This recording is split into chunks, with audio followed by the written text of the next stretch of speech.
Okay, so it's on now. Almost. Now it is. It says you're live, Okay. which means no one's watching this. So if you wanted to watch this, you'd be here, right? True.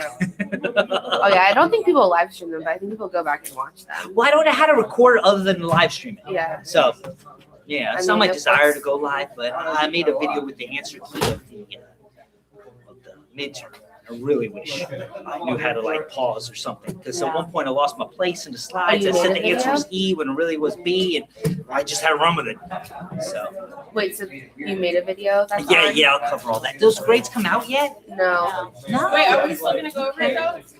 Well, I was gonna mention how instead of going over that, I made a video that goes over that. So we can just Yeah. watch it on our own time. Yeah, Okay. yeah. So if you have the interest, you know. If we have questions about it, should we email or can we Okay, bring but it to hopefully the class? video answers all questions. True. Hopefully. Yeah. I guess I should watch it and then I can. ask Okay. But I questions don't after. remember what the question was. Do you have That is also they're on the website now too. I Okay. changed slides to downloads, and if you go there and you scroll all the way down, you can get a copy of the exam, a copy of the answer key, and a link to the video. Okay. Yeah. I don't think they've given us their grades by now. No, I checked like 30 minutes ago. Because I told them to release But you them. turned them in. They Well, were ready. you probably didn't even have to do anything since they were Scantron. Yeah, right. So I guess So they're it's just, pretty easy. yeah. Can you disclose how well we did?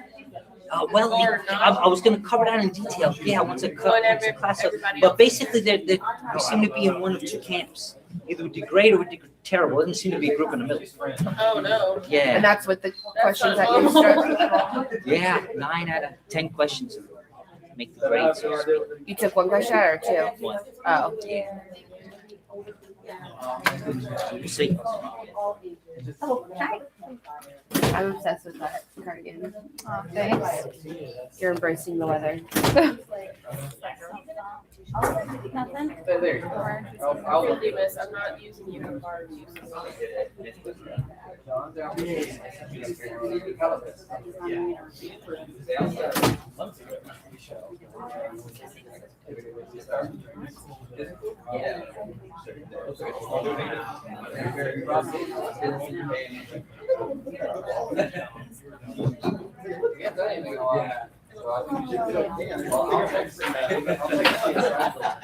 That's great.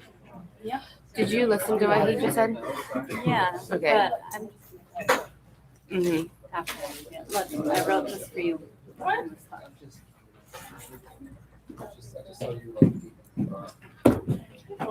I'm never. Unless it has to do with my cat. I feel crazy. Where? Okay, click the like go to where he puts our class notes on. And then when you click one of the videos, it'll bring you to his YouTube page. Oh.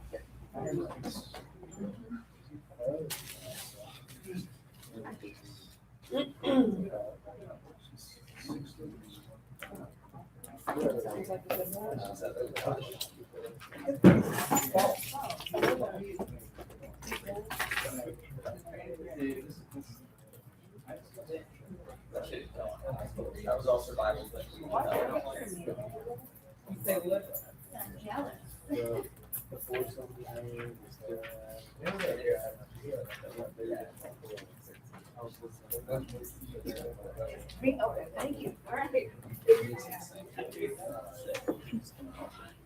Gold. Oh, I can't wait. Like yeah. I'm gonna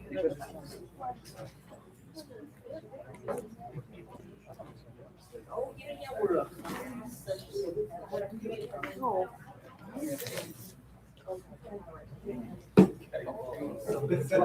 Since I saw this.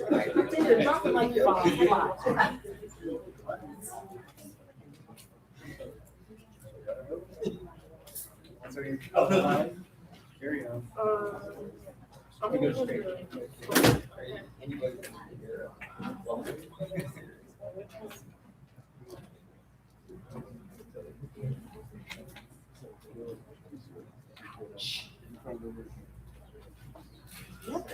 You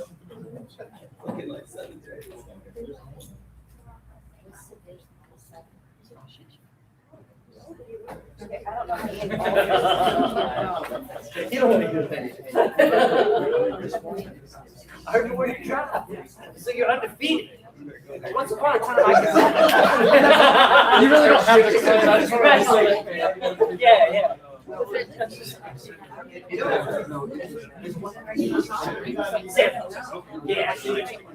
Oh, you're off for next week? Yeah. Got it.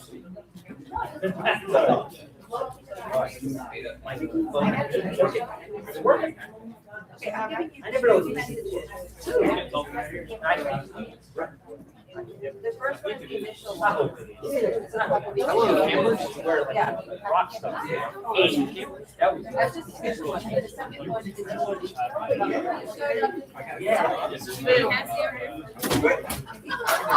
Yeah, that would be nice.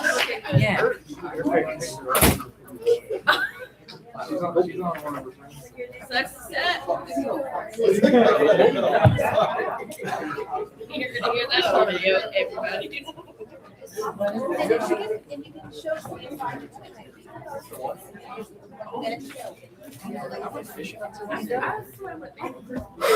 I went fishing in Mare Island. And I don't know if we're all here. I don't know. People might be exercising a skip today. Never know. Yeah.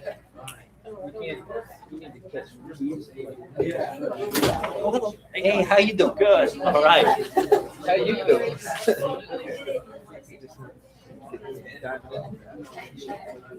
We need to be No. friends and I need to like talk to you now. It's also like, Why? The meaner I get, the more close we are in our friendship.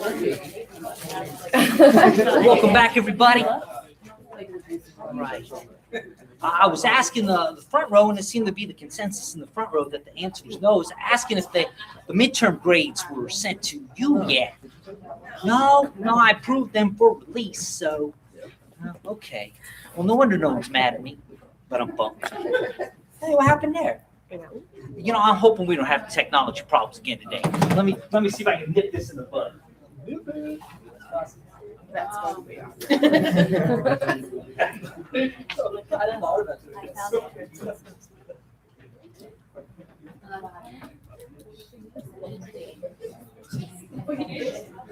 what? Oh my God. I know. Stop. All right, hopefully that was the beginning of the end of our technology problems. I hope so. But yes, the midterm grades are out. So happy to be back. I'm tired for all the right reasons today. You know, we teach a class at night, so I imagine some of you are probably tired too, but I'm tired for all the right reasons. It was not last week or the week before. I'm over at Theology on Tap. Anybody ever go to a Theology on Tap? Pretty popular event. Yeah. So it's theology and beer. Wonderful combination. I know some of you are Catholic, others aren't. Some of you can't drink, others can. Theology on Tap involves theology and beer. So, yes, right? Well, you don't want to have more beer than you have theology, but basically, it's a more social gathering, but there's also a theological component. The one I just went to, Father Anthony was the speaker, and he did a great job. We all got a lot of spiritual enrichment out of it, and the beers were just $3 each. There's nothing wrong with that. Nice. Yeah. So while there, and it was sponsored by our Men Answering the Call group over there at St. Margaret Mary, and Rory, my buddy, he's looking for volunteers because not yesterday, but the day before was the feast day of our parish patron saint, St. Margaret Mary. Anybody familiar with St. Margaret Mary?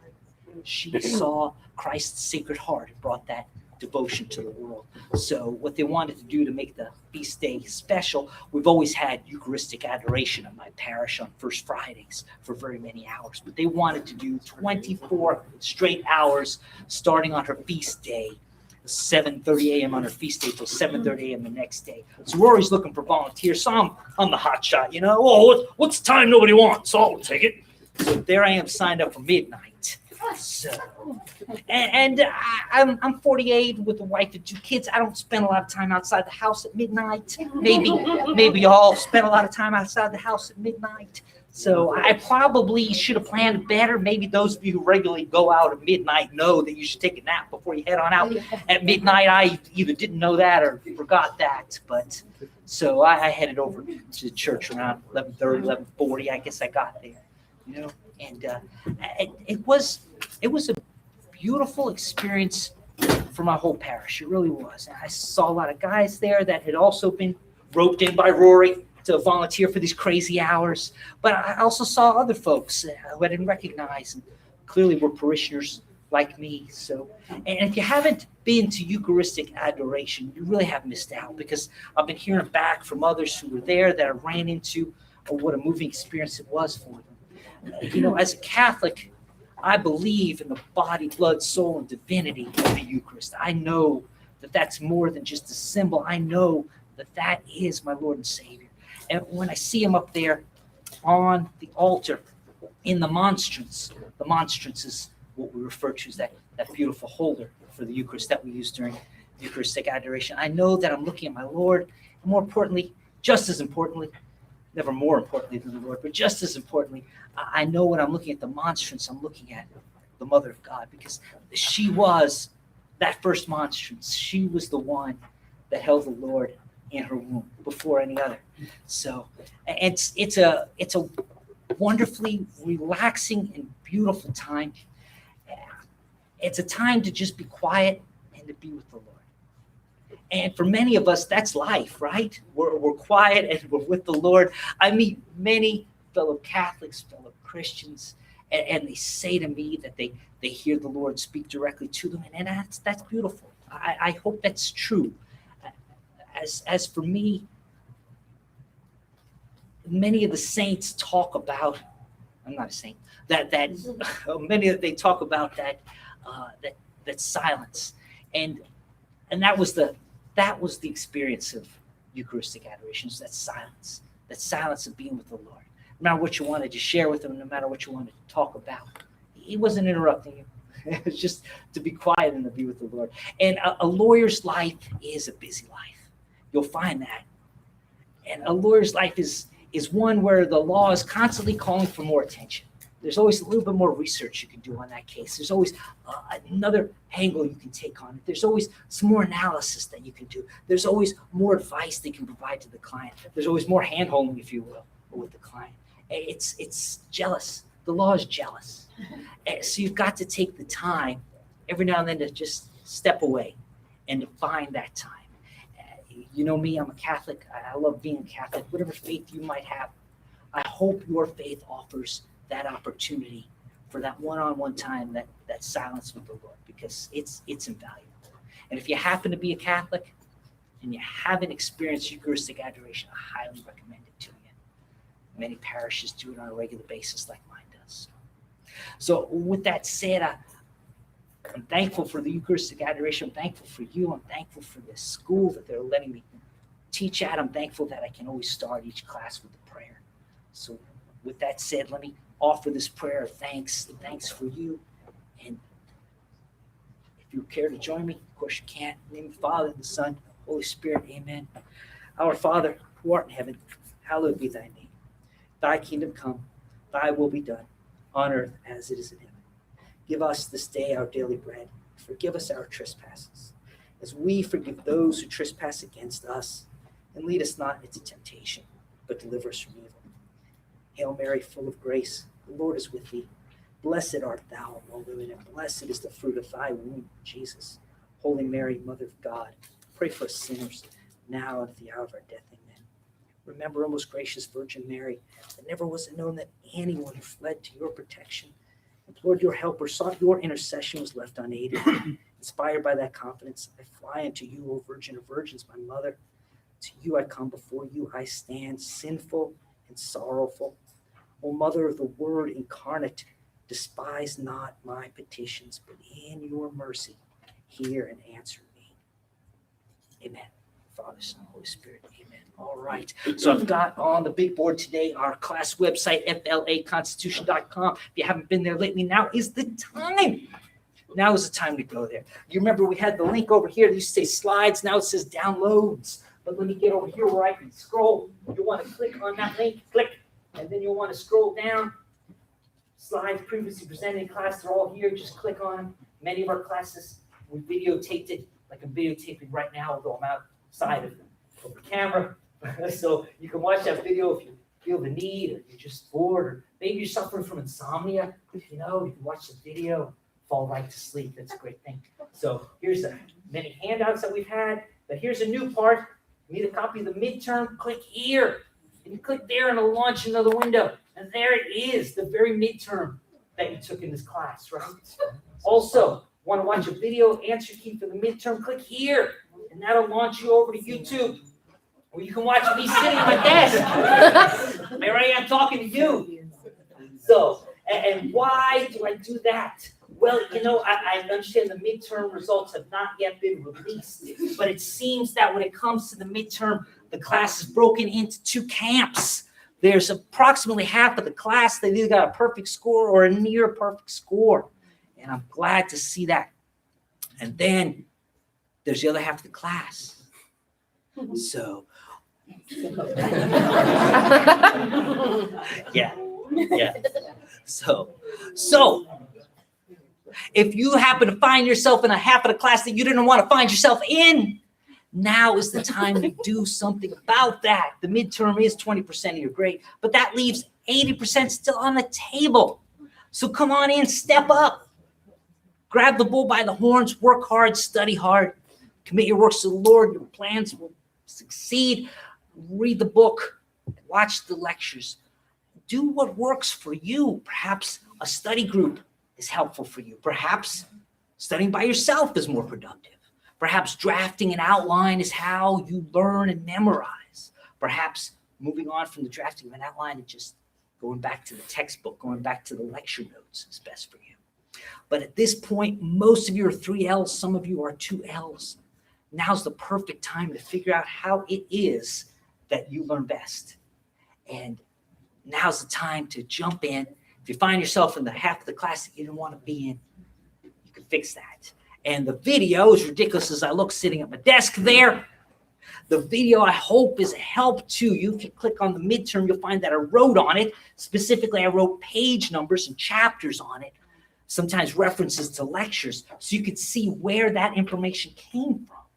Likewise, in the video, as I talk to you there, got some slides I'm presenting behind me. It's about a 40-minute video, but if you struggled with all or any part of the exam, you might want to take the time to watch that video because it'll remind you where in the textbook you could find that information, and it'll enlighten you as to why the answer was what it was. So hopefully that'll help you learn. Also, another graded entity, I've got them all graded. I just don't know who gets what grade, is the graded essay exam. Let me scroll down again. If you scroll past this part here, there's the graded essay. If you click here, boom, you'll see a redacted version, 1 page each of the essays.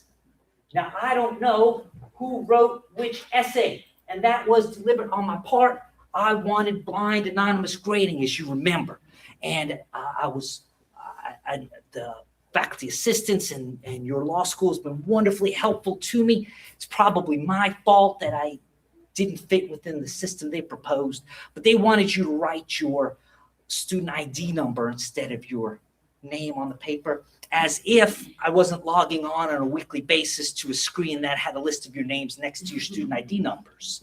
So I didn't see a lot of integrity in that. I mean, no disrespect to your university and your faculty. They put the system together. It's probably the perfect system. It's probably my flaw in thinking that just because I have a list of your names next to your ID numbers, that I would somehow know what your names were if you gave me nothing but your ID numbers. But that was my fear. So what I did was I had the faculty assistants scratch out your student ID numbers, because you remember you tried to hand them in without student ID numbers, but they literally wouldn't take it from you without that on there. So I had the faculty assistant scratch it out. And then I took that and I gave it to my Florida registered paralegal. I had her double check that they were scratched out and that they were scratched out adequately. So she darn near ran a pen out of ink, making sure that the scratch outs were nice and severe. So I had no idea whose paper is which. I wrote numbers on them, 1 through 39. So here's what I need you to do, please. I don't have the full papers there, just have the first page. And I don't even have the full first page, just enough of the first page that you will recognize your exam is your own. So when you have the time, please click on that first click over here, and that will launch you into a window where you can see the first 39 pages numbered 1 through 39. You'll be, aha, mine's number 7, or mine's number 9, or mine's number 12, whatever number yours is. At that point, come back to this screen again and click over here to claim your graded essay. And then I have this wonderfully simple system here, you see. You click on that, right? And that puts you in a little spreadsheet. And it says exam number whatever belongs to whoever. And that's where you fill in your name.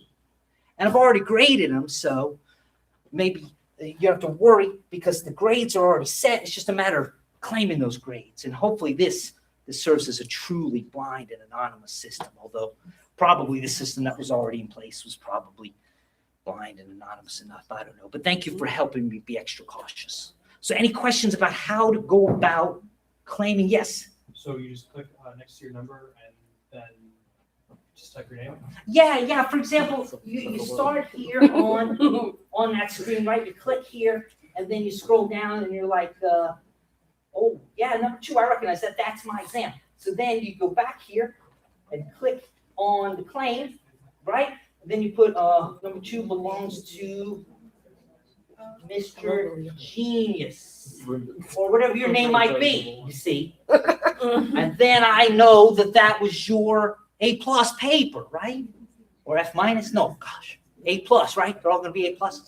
Okay, so that's all we got. And let me erase Mr. Genius. Hey, could be Miss Genius, right? Miss Genius, whoever it is, put the real name in there. So does the system make sense? I know the system's a little awkward, but yes. So how do we know what grade we got on the essay? Well, you'll fill that in, and then I will hand that back to somebody who translates it into what it was. Okay. Yeah. Because right now, all I've got is a list that's my rubric on a different spreadsheet, 1 through 39, and I've graded paper 1, I've graded paper 2, I've graded paper 3.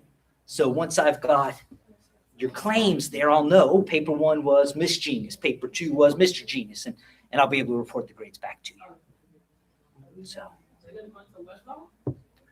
what's a Weblo? So you're just gonna get the papers back after it gets graded, after. No, the registrar is involved. I got to give a report to the registrar about who earned what grade. I got the what grade part down. I just don't have the who part. So that's why I need your help with the who part.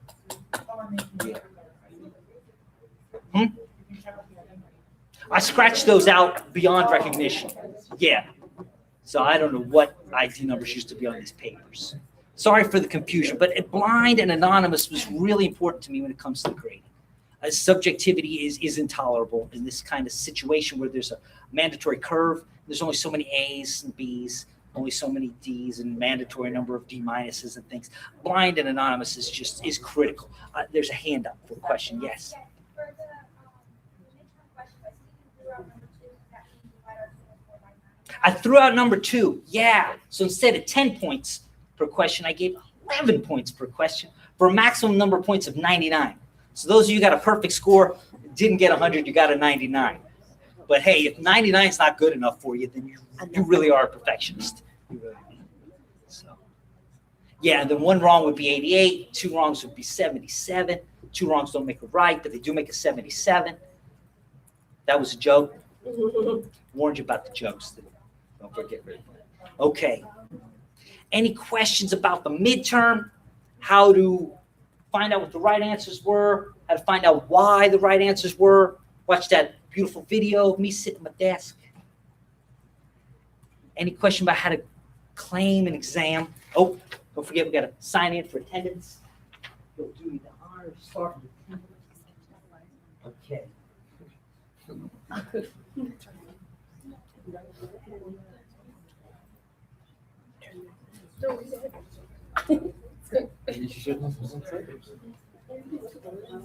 So that's plenty of housekeeping. Any last questions about the housekeeping?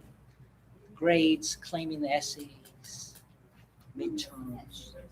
But, page 5 of the midterm is Page 5 is missing what now? on the, like, link. Yeah. Page 5 is but, Oh, okay, all right. Hold on. obviously not super pressing, I just wanted to. Thank you. No, I appreciate that. Okay, so when you say page 5, you're talking about like 1, 2, 3, 4, 5 here. We're talking about. Oh wait, that 5 here. Yeah, on the actual midterm. Okay. All right. Need a copy Do you of want this. me to email you? Is that easier? Oh, no, that's all right. So page 5 is 1, 2, 3, 4, 6. I see what you mean. 1, 2, 3, 4, 6. Yeah. Okay, all right. Get that fixed. Thank you for that. You're gonna get that fixed. Gonna fix that. Should I blame someone else for that? Clearly someone else's fault. Oh, thank you. Thank you very much. Yes. Any other questions?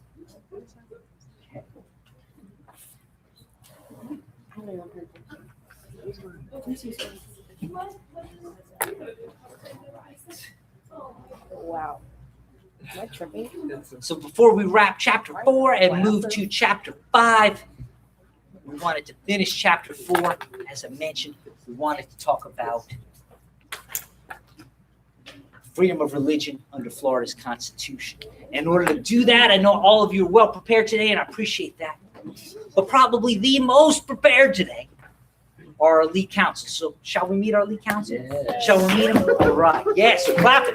All right, like that. Like that. Okay. First, Christian Moda. Oh, hey. All right. Thank you for volunteering. Appreciate that. So, what is your alma mater, sir? I went to William University. All right. And what was your major? Business administration. That was my major. All right. We've got that in common. So you don't mind if a lawyer makes a profit? I'm not offended by it either. Hope to make a profit every day I practice law. All right. So, but you know the question I like to ask lead counsel. Why law school? I'm getting tired answering that question. I don't know, just an interest. Ended up here. All right. All right. Okay, and thank you for volunteering today. But you're not alone. We've got other lead counsel. Let's get those names, shall we? Counsel went here. Okay. Michael Schneider. No? No.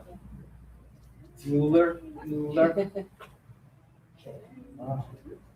Francesca Right here. Victoria. Oh, hello. Hello. Yes. Hey, thank you for volunteering today. Absolutely. Yeah, and I think you put your yes, you did. Your alma mater, UCF. Go Knights. Yeah, I got my bachelor's degree there too. What was your major? Legal studies. Great. Was it a great background for law school? It was. I hope so. Yeah. I'm glad my alma mater is doing well. Yeah. Yeah. So you know my question: why law school? I don't know. Year 1, I was like, yeah, this is what I want to do. Year 2, I wanted to quit, and now towards we get to year 3, I'm like, okay, maybe I still want to do this. All But right. we shall see. So you're getting your second win, so to speak. Yep. All right. All right. All right, let me pull up my notes. All right. I'll do the same. Okay. Yes. So let me switch on over.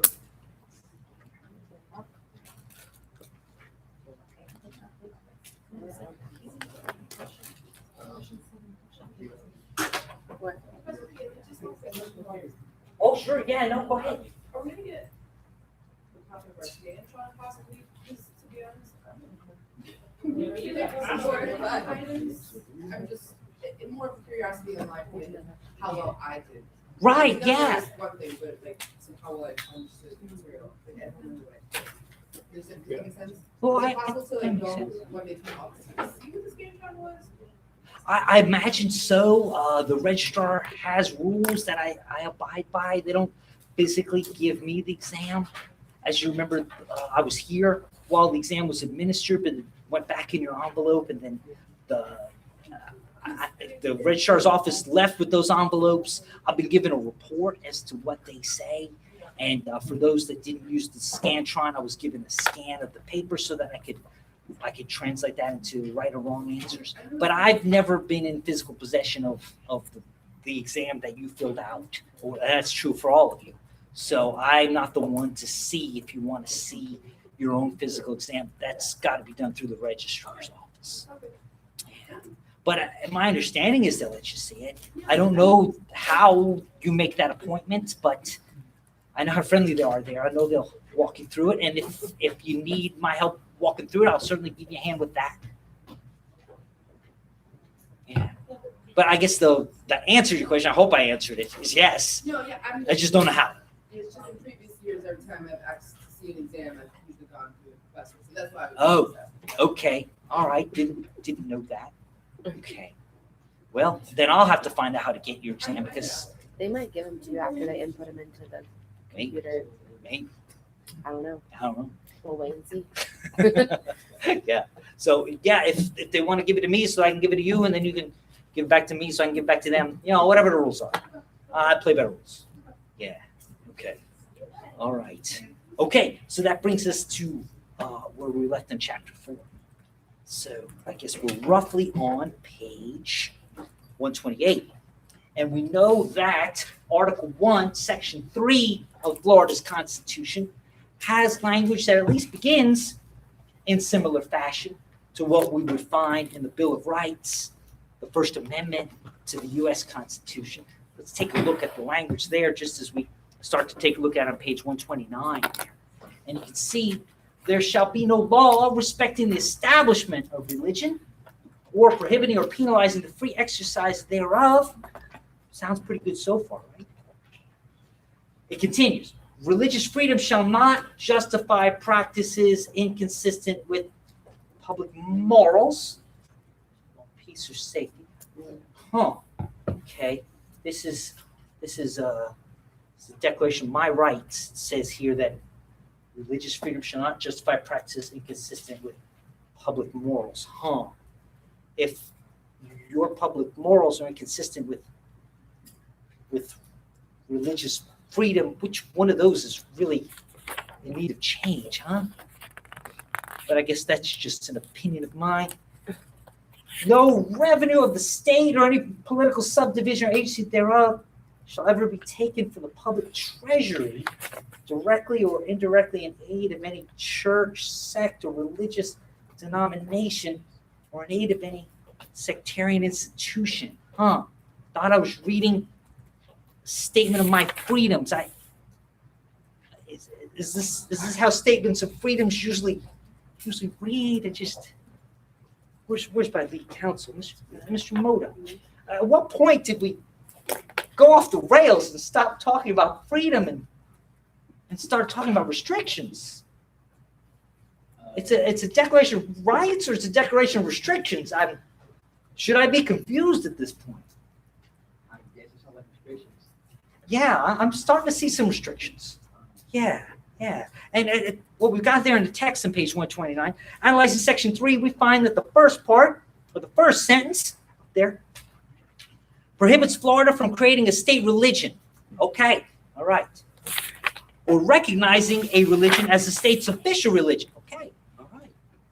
The second part of the first sentence restricts Florida from prohibiting the practice of a particular religion, penalizing those who practice or controlling the practice. Second and third sentences purport to limit religious freedom. In the subsections below, we address each in turn. Okay. So now, first subsection we talk about is the Establishment Clause. Ms. Castoria, Establishment Clause. Did that come up in Common Law 1? Did that come up in federal constitutional law? All right, what did we find there? What did we learn there? I don't remember from common law, but I remember from reading Okay, great. here. Yeah. And I've got here the Florida Establishment Clause and the Federal Establishment Clause have nearly identical wording, and are interpreted in the same manner by courts, according to this Williamson versus Brevard County, F sub 3rd, Middle District, Florida, 2017, and they're citing the first DCA's 1994 decision, Todd versus State. But of course, there's been some recent developments, has there not, when it comes to the Supreme Court of the United States and when it comes to religious liberties and religious freedom, isn't that right? Prior to 2019, we talked about something called the Lemon Test. If ever a test was appropriately named, this test is quite a lemon, is it not? But the Lemon Test came from Lemon versus Kurtzman. That was 403 U.S. 602, 1971. And there, in this Lemon Test, this is what we were dealing with before 2019, which is, in other words, just earlier this year. First, the statute must have a secular legislative purpose. Second, its principal or primary effect must be one that neither advances nor inhibits religion. Finally, the statute must not foster an excessive government entanglement with religion. But take a look at June 20th, 2019, American Legion versus American Humanist Association. What do we quote there? Quote, while the Lemon Court ambitiously attempted to find a grand unified theory of the Establishment Clause, in later cases, the U.S. Supreme Court has taken a more modest approach that focuses on the particular issue at hand and looks to history for guidance. So a step away, a retreat, if you will, from that lemon of a test, the Lemon Test. For example, the text goes on, in Marsh versus Chambers, 463 U.S. 783, that's a 1983 case, the court upheld the Nebraska legislature's practice of beginning each session with a prayer. Ever been in a room where it began with a prayer? Yeah. No? Never. Never. Beginning each session with a prayer by an official chaplain. Oops, sorry. And in so holding, the court conspicuously ignored Lemon and did not respond to Justice Brennan's argument in dissent that the legislature's practice could not satisfy the Lemon Test. And that's a cite to Star Pagination, page 16, on the Westlaw version anyway, of American Legion versus American Humanist Association. So, where do we stand on the Establishment Clause when it comes to the Lemon Test? And I would say that at least as we stand here in October of 2019, just a few short months after American Legion was decided in June 2019, maybe that's an open question at this point. We certainly can cite two cases far back as the 80s where the Lemon Test wasn't the deciding factor. When we have this June 2019 opinion saying that Lemon attempted a grand unified theory, but perhaps that's not the correct test. So who's going to help out my lead counsel? Who can tell me, where does the Lemon Test stand today? Where are we when it comes to the Lemon Test? Yes. It's kind of a test that's not explicitly overruled and it's not the explicit standard either. It's used if the court wants to use it. Perhaps you're right. Perhaps you're right. Who wants to add to that? Yes. I would say it's, like PJ said, it's still a default test. It's still what now? The default test. Okay. The exercise clause. Yeah. And it's certainly case law precedent from the Supreme Court of the United States. But now, the harder question. What do we make of state high court precedent interpreting this, the text of Florida's Constitution, and interpreting it with reference to the Lemon Test of Lemon versus Kurtzman? What happens? What happens? We know that a state high court, if it reaches an opinion that has an adequate and independent state law basis, that state high court can be the final and ultimate arbiter of the meaning of the plain text of the state's constitution. What if the state high court has been so inspired and so in lockstep with the Supreme Court of the United States that commentators, even courts, might say what we find quoted at the bottom of page 129. The Florida Establishment Clause and the Federal Establishment Clause have nearly identical wording and are interpreted in the same manner by courts. what happens in a case of lockstep where the state high court is doing the same thing as the federal high court, but then the federal high court abandons its prior precedent? Well, to answer that question, let's think it through.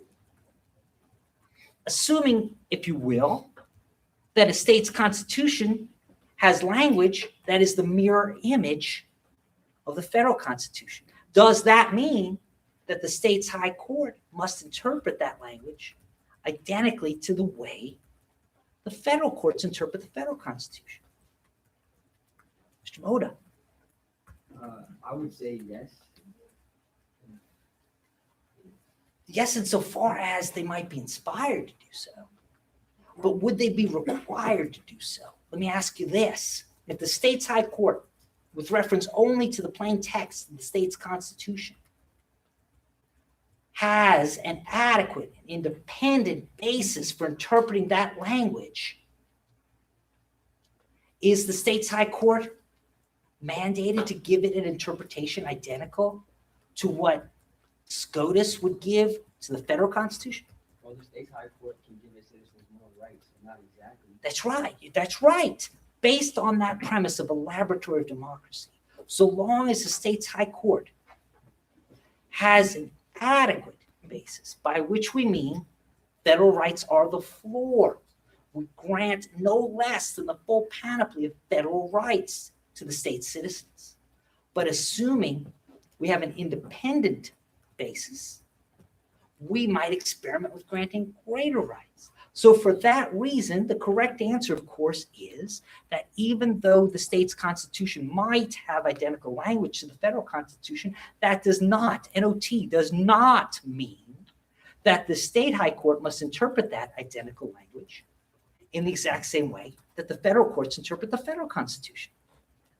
That's that concept of a laboratory of democracy that we've been harping on again and again as our class progresses. So that brings us back then to the question we're attempting to answer. What if the state's high court has nearly identical or identical language and has been so inspired by the federal court's interpretation of that nearly identical or identical language in the federal constitution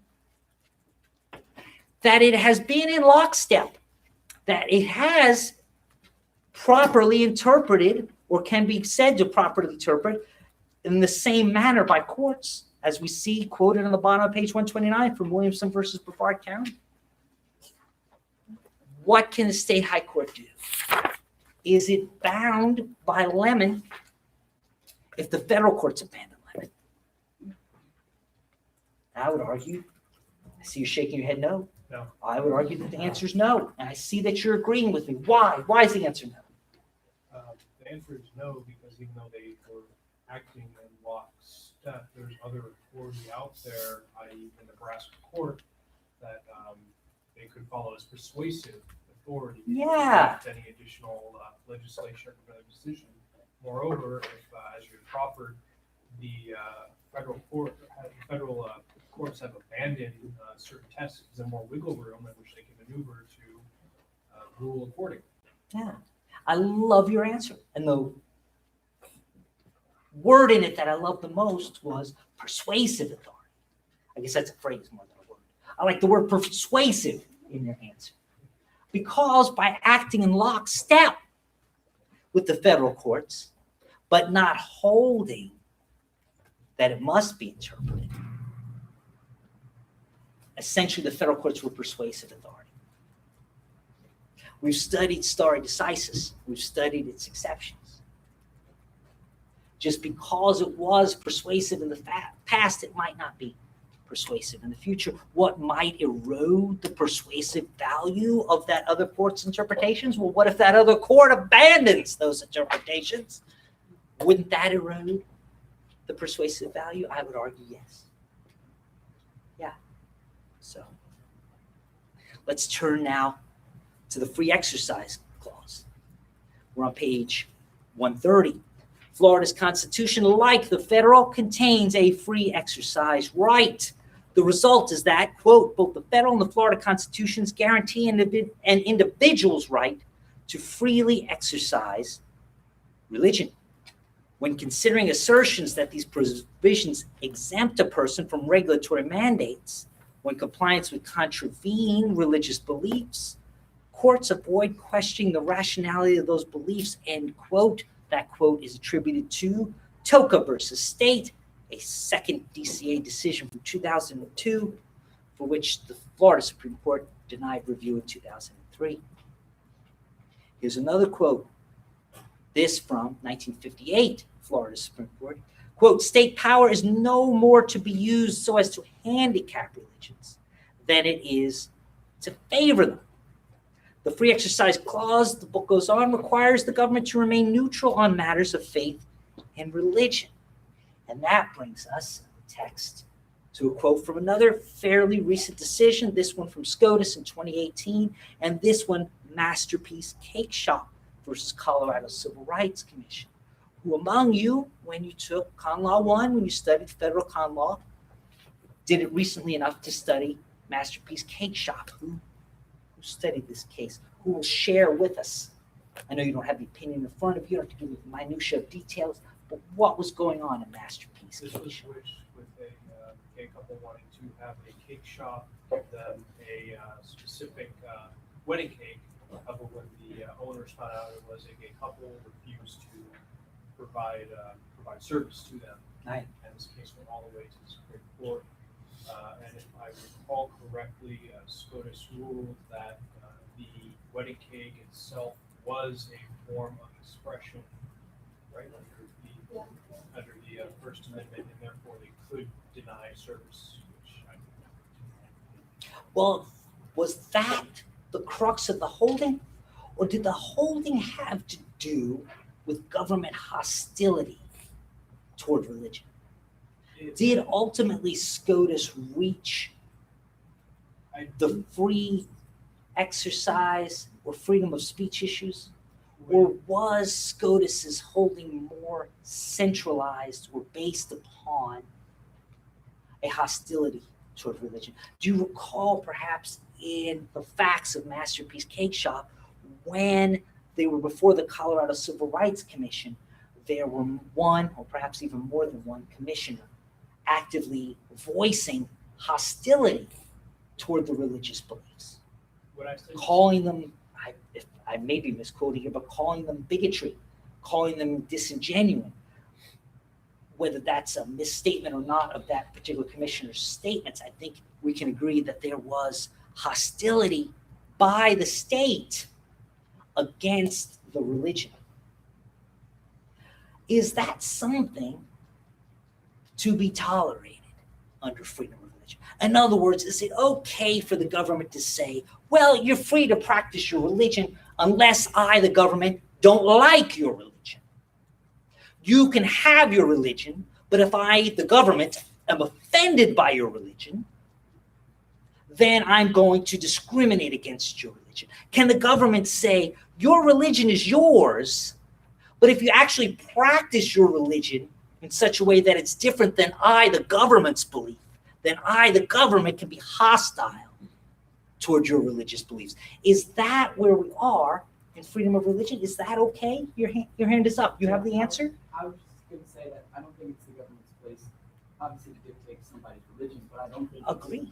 I don't think it's the government's place to, regardless of your religious beliefs, to enforce any type of discrimination towards anybody. Right. So it shouldn't be the government's purview to tell you that we're going to help you enforce your belief to the detriment of somebody else. So Okay, well, let me break that down step by step because you started with the first step, and I think it directly answered my question, and then you moved on to another equally important step, but let me not leave the question unanswered. I think we're both in agreement that the government is not at liberty to be actively hostile toward religious beliefs. Agreed? Is that not part of the holding of cases such as Masterpiece Cake Shop? Can the government say, sure, you've got your religion, but I don't like it?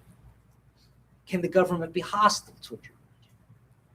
I would argue that the holding of cases such as Masterpiece Cake Shop is that the government does not have that right.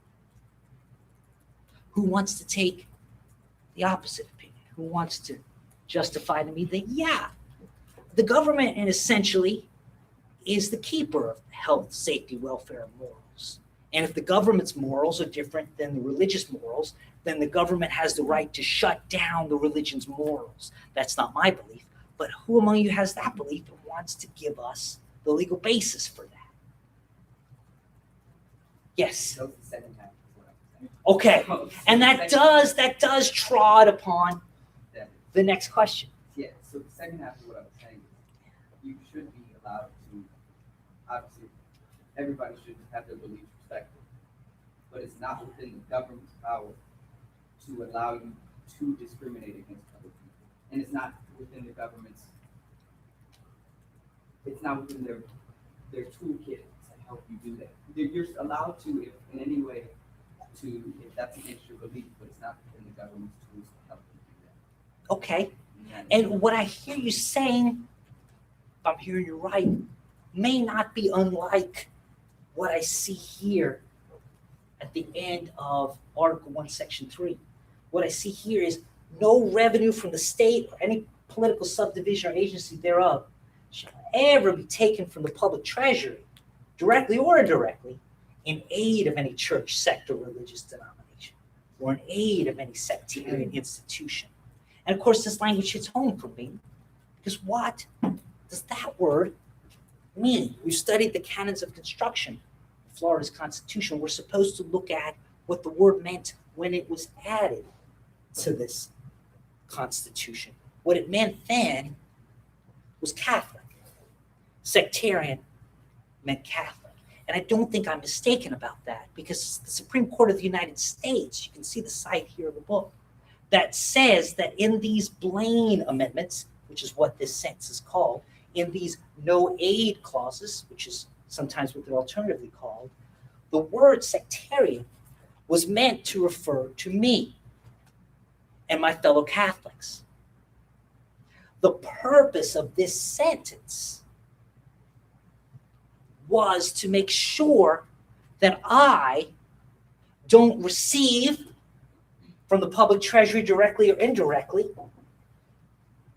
any help in sending my 10-year-old son, Patrick, or my 6-year-old daughter, Madeline, to St. Margaret Mary Catholic Church on Park Avenue, Winter Park, which is where they go to school. And you've met Sister Rosemary Finnegan, one of our Adrian Dominican sisters, recently retired from teaching there, making sure, this language is to make sure that she, who like all the sisters of her denomination, took the vows of poverty, chastity, and obedience, poverty, gets no aid from the public treasury directly or indirectly in her efforts to try to educate Patrick and Madeline about math, science, religion, language arts, computers, music, the Bible, the catechism, and all the other topics that Patty and Maddie study every day at St. Margaret Mary. The book talks about Blaine. You find that on page 131. Congressman James G. Blaine was hoping to win the nomination from his party for president. As is quoted here from Harvard Journal of Law and Public Policy, he was attempting to capitalize on the wide political appeal of the nativist and anti-Catholic rhetoric when he attempted to add to the federal Constitution this Blaine Amendment. That failed on a federal basis, but it did succeed on a state basis in many states, such as the one you find yourself sitting in today, state of Florida. Here it is in Florida's Constitution. So what we have is a Declaration of Rights, which ends with the statement, whose drafter was intending to capitalize on anti-Catholic rhetoric. In other words, to capitalize on the hatred of people like me and my 10-year-old son, Patrick, my 6-year-old daughter, Madeline, and Sister Rosemary Finnegan, who opened our class with that beautiful prayer. Is that where we are today when it comes to religious rights? Was that the intention of our founding fathers? Is that the public intention today?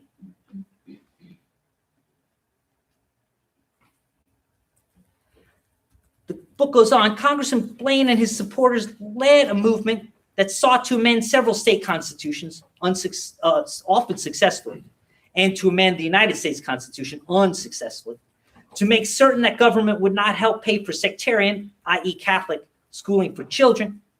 That quote comes from the United States Supreme Court's decision in Zellman versus Simmons-Harris, 536 U.S. 639, SCOTUS's 2002 decision. Can a state constitution be unconstitutional?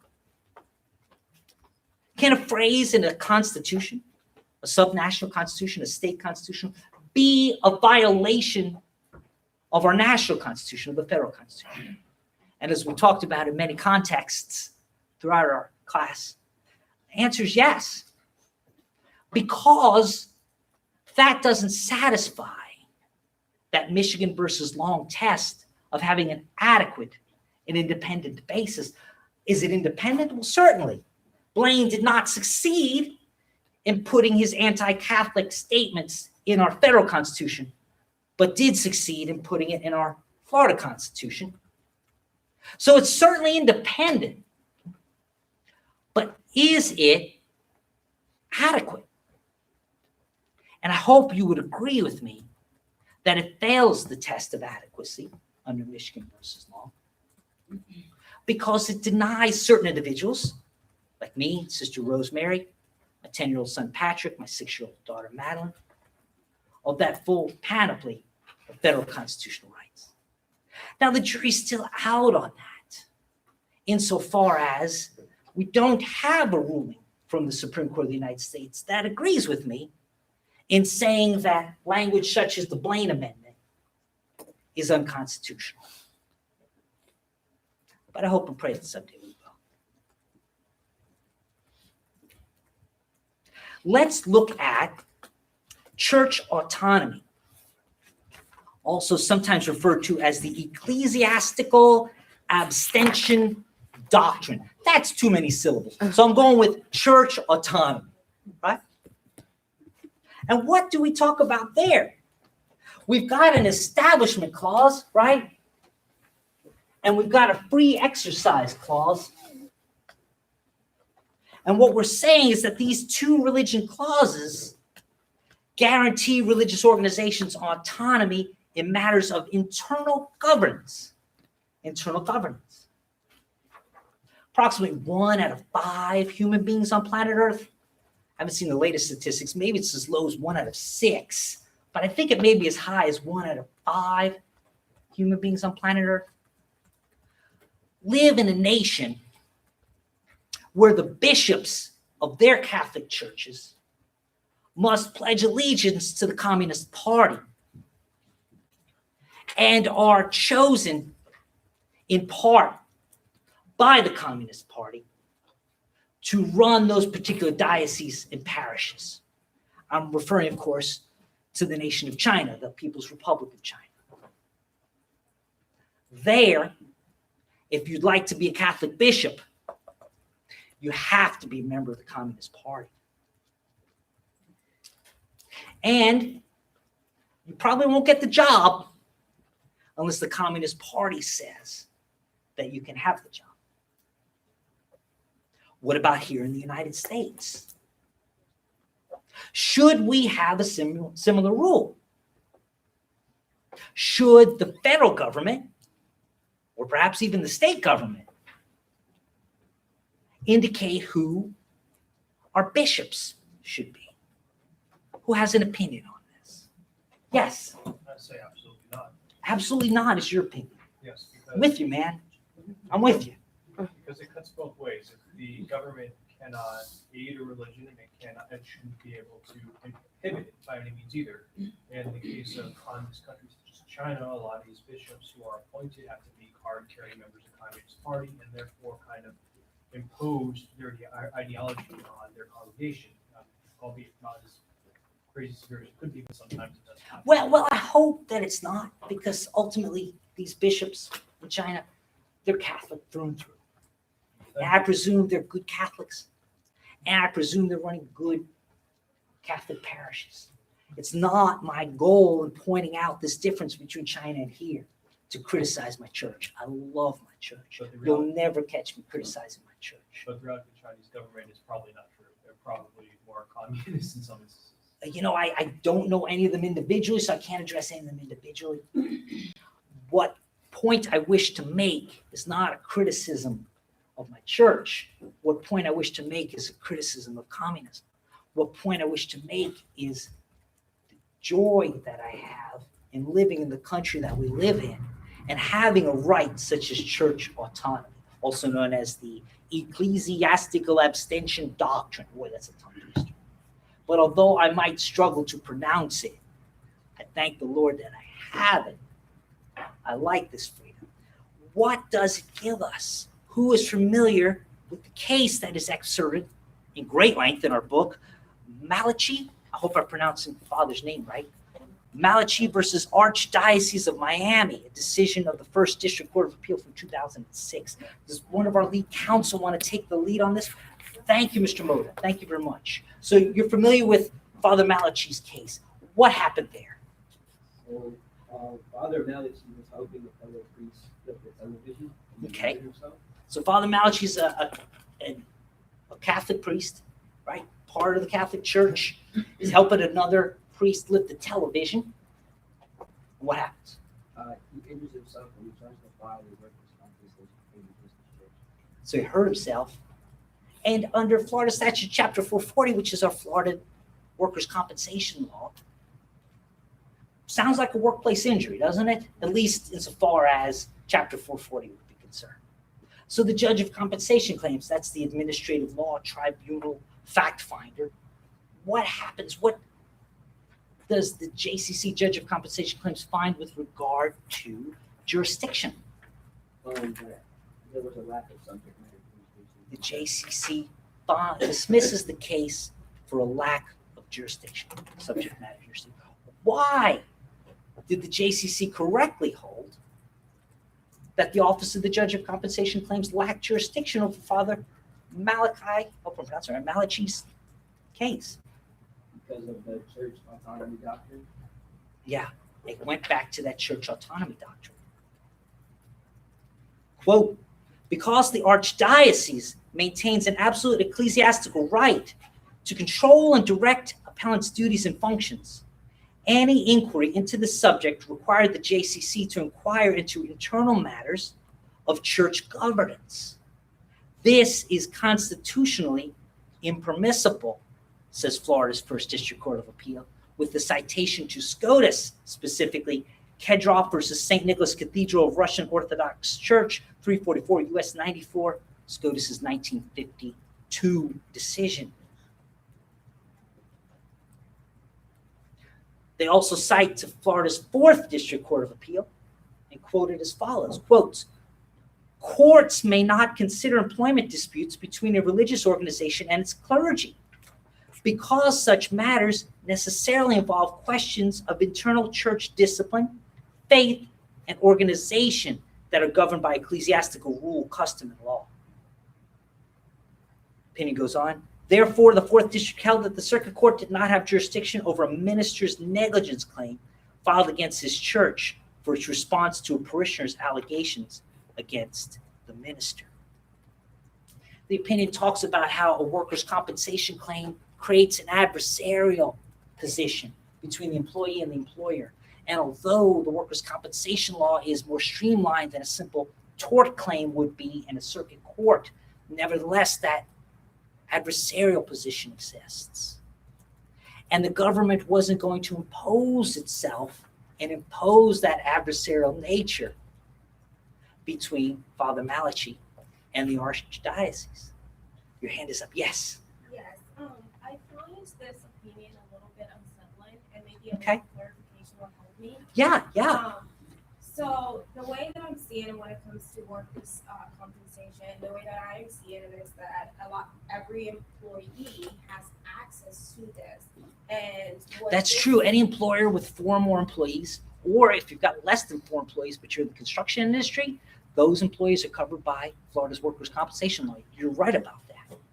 So the way that it seems to me is that just because of the nature of these priests, just because of the nature of their job, they're being treated differently than They are. the workers' compensation option that is available to other employees are not available to them. And even if we step outside the scope of workers' compensation, what I find to be most unsettling is if you have a situation where there are 2 people that work for a church and maybe one of them does something bad to the other person, they're almost forced to have to settle in under the laws of the church instead of having the opportunity to step out and have the laws of the state or the federal government cover them.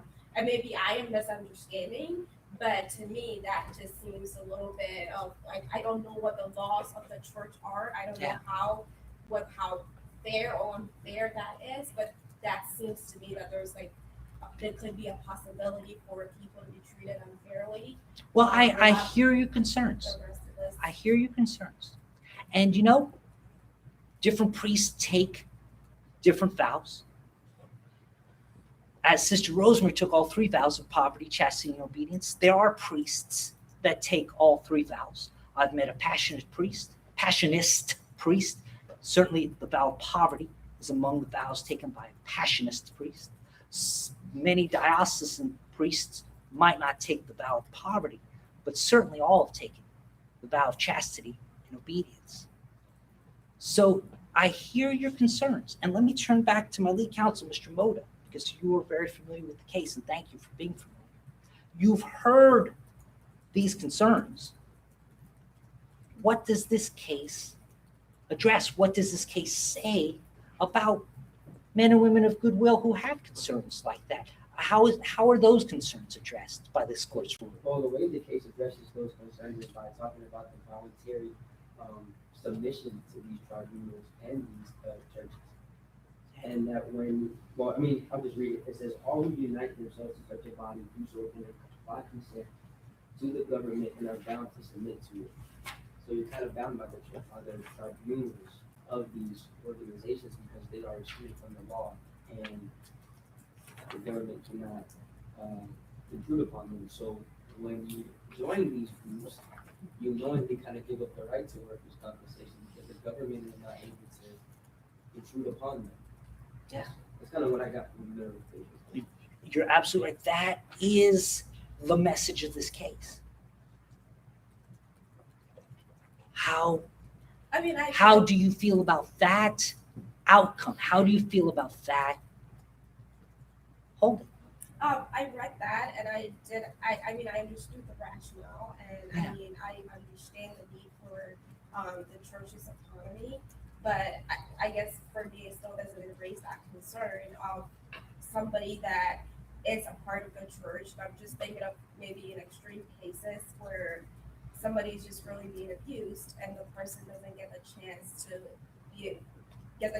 have access to the court system that may treat your case differently, and the church may treat it differently, and the rest of us may not even know about it, or the person will not have that opportunity at all. So to me, that's where that concern comes from. And I don't think just because a person decides that this is the line of employment that I choose because of my personal beliefs, then that person should not have access to the court system like we all have.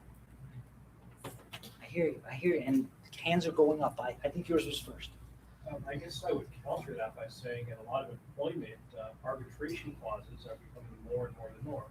While whether or not I don't know how workers' comp and arbitration clauses, how those function together, if I wanted to work for, say, LA Fitness or a temp job or whatever, I would file an application application and there is an arbitration clause on that application to fill out, in which case I waive all liability right to sue. I have to submit myself to that entity's arbitration court. I would argue in defense of this case, it's almost the norm. A lot of modern employers in that trend. You raise an important analogy. You do, and your hand was up. I just have a question. So if there's a criminal suit that you want to file against someone of clergy and let's say someone who's also from the church, I mean, would the state still be allowed to get involved, or does this umbrella still protect them? Because at this point, that's Right, and now your question leaves, which you might call a first party claim, and asks about, God bless you, asks about what you might call a third party claim. Insofar as Father Malachi is bringing his own claim for his own employment, you're asking about a third party who suffers an injury because of the actions of the church. So you're talking about a factually distinguishable situation. And I don't think the holding of Malachi would extend the church autonomy doctrine and prevent such a suit. Well, I don't mean third party. I actually. Well, I use third party loosely, but I'm trying to illustrate the factual difference between the church's minister bringing a claim against the church versus someone who's not the church's minister but has been injured by the church. Well, I mean, and so just thinking about, I guess, so you wouldn't sue the church for criminal negligence for allowing a clergyman to be present in there? I mean, I'm just thinking, No, and you're thinking right. And I try to raise a similar point in the text when I wrote Note 2. I'm on page 136 under notes and questions to consider. Note 2 is a rather long one, so I don't want to read it verbatim there. But it refers to another rather recent case from SCOTUS. And again, if I mispronounce the party's names, I apologize. Hosanna Tabor Evangelical Lutheran Church and School versus the EOC. And there, SCOTUS is holding that courts lack jurisdiction over a minister's employment discrimination claim, which isn't all that different from the holding we see under the Florida Constitution when it comes to Father Malachi versus the Archdiocese of Miami. But here's the quoted language from Hosanna Tabor that I offered up in Note 2 for discussion. It says there that the U.S. Supreme Court said in Hosanna Tabor, quote, "The case before us is an employment discrimination suit brought on behalf of a minister challenging her church's decision to fire her. Today we," meaning SCOTUS, "hold only that the ministerial exception bars such a suit. We express no view on whether the exception bars other types of suits." So maybe this touches a little bit on what you're saying, including actions by employees alleging breach of contract or tortious conduct by their religious employers. "There will be time enough," says SCOTUS, "to address the applicability of the exception to other circumstances if and when they arise." That's from page 196 of Hosanna Tabor. But your hand is up. It's to my colleagues' point about criminal, if you look at the philosophy behind criminal law, the victim is an individual in society. Therefore, I would argue that it's not an internal matter at that point. It's society litigating against. Well, absolutely. And My church's rules are clear. If a crime is suspected, or God forbid, committed, we report that to the criminal authorities. We do that immediately. And in addition, we'll report that to the church authorities. But yes, we subject ourselves to the criminal laws, of course. Yes. Just a quick question. So you mentioned the arbitration clause in employment. And I thought that was an insightful analogy mentioning that. So those ones, even as far as I understand, you're still subject to judicial review, like to see whether they're unconscionable or whether What do you think of that, counsel? Circumstances. And I just wanted to understand, like, are these? Yeah, no, it's a great back and forth y'all have got going. I'm rooting for you here. Counsel, what do you think of that? Your analogy. From my limited research, which is very limited in tenuous, I have no authority to pull up on the subject. First of all, I will start off. Well, I'm sorry to put you on the spot, but y'all engaged in an insightful debate, and I want to encourage you. Go ahead. My limited understanding is that there are certain instances where it's, I guess, criminal conduct or like unconscionable conduct can be subject to review, but think ultimately that just depends on the scope and depth of the arbitration clause that the person agreed to. I don't know. I mean, from what I know, even if you have an arbitration clause, you can still try to get around that and still get to the court. It You might depends on- challenge in Yeah, court you can whether still- the arbitration clause prevents you from going to court. Yes, That's what you you're still saying. have that Yeah. opportunity, and it's still subject to, if you're drawing up an arbitration clause, you Right. still have to make sure that it's not unconscionable, it's constitutional. You can't do certain things. I So- guess my so- concern Yeah. is the churches, the laws, I don't know, and this is me speaking completely ignorant of everything, but are they like subject to any type of judicial review? Is there anyone that's checking that are these laws that are being applied to people, are the laws infringing on people's rights? Yeah. Like, what is going, I guess that's what I I don't know guess what we there. might answer that question differently based on three different set of facts. At one extreme would be a violation of the criminal law, and clearly nothing is going to prevent our churches and their ministers from being held accountable under the criminal law, as it should be. So whether it's the church autonomy doctrine or the Florida Religious Freedom Restoration Act, which we'll discuss in a moment, nothing's going to protect those who commit a crime. So on that end, we know a clear answer. On the other end, we have the factual example of Father Malachi's case, where he, as our lead counsel, Mr. Moda, pointed out, he decided to become a priest. He accepted canon law, and therefore he was not an employee under state law. But in the middle comes what we hear from you, and a little bit what we hear from you, and part of what you're talking about are those individuals who are neither. They're not criminal victims, nor are they decided to take a vow of poverty, chastity, and obedience. They haven't decided to become ministers. Those individuals who might be wronged and suffer harm by the church or its ministers. I think we can all agree that those individuals have the right to civil redress. That whether you call it the ecclesiastical abstention doctrine or the church autonomy doctrine, it's not going to shield any type of church or religious institution from accountability. So I think this is the answer to the question. The answer is going to depend on the plaintiff. It's going to depend on the individual who's seeking relief and the status of the plaintiff. I think that gives us the answer. But I love the debate, and it's a critical debate. And bringing us back to note 2, we found that SCOTUS did not answer certain questions. They did not answer whether the exception bars other types of suits, including actions by employees alleging breach of contract or tortious conduct by their religious employers. So at least when it comes to SCOTUS, those questions remain unanswered, even for that first group, that group of folks who've taken the vow of poverty, chastity, and obedience, folks who are ordained, folks who are, in the words of SCOTUS, ministers. But who are the ministers? I think it's important to note that SCOTUS has also decided not to define who meets the legal definition of minister. SCOTUS has left that question unanswered. So now with that in mind, what do we make of who is a minister and who is not? For example, imagine that you want to run a good and faithful and orthodox and loyal to the magisterium Catholic institution. And in so doing, your church autonomy might tell you that we want folks in our institution who believe in the values of our church.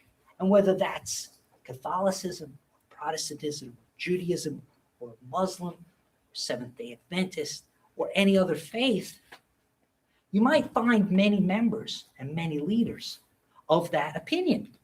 That if we're going to run our church and we're going to run our church's institutions, we want to hire folks who believe in the cause, who believe in the goals, who believe in the mission of our institution. Indeed, as I stand here, I see framed on the wall Barry University School of Law mission statement. And nowhere in that mission statement framed on the wall of your university does it say that we hire only Catholics, but it does say that we have a mission to achieve. And it does say that we want to hire individuals who advance that mission. Without the church autonomy doctrine, how could any such mission statement ever come to fruition? How could it ever be a reality? We see language such as here. Religious freedom shall not justify practices inconsistent with public morals, peace, or safety, says the plain text of Article 1, Section 3 of Florida's Constitution. How does that measure up with the federal fundamental First Amendment right to church autonomy? What if Congressman Blaine, long since deceased, somehow has come back to life and would like to be the new president of a Catholic school? Should Congressman Blaine, long since deceased, who led a life of discrimination against Catholics, is Congressman Blaine the right hire to run a Catholic school? Probably not. Should Congressman Blaine have the right to sue for employment discrimination when at the job interview he explains to the Catholic school, I'm here to destroy you.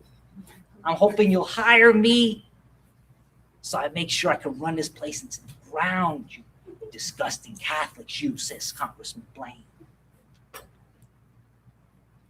So at that end of the extreme, church autonomy doctrine has a beautiful purpose, does it not?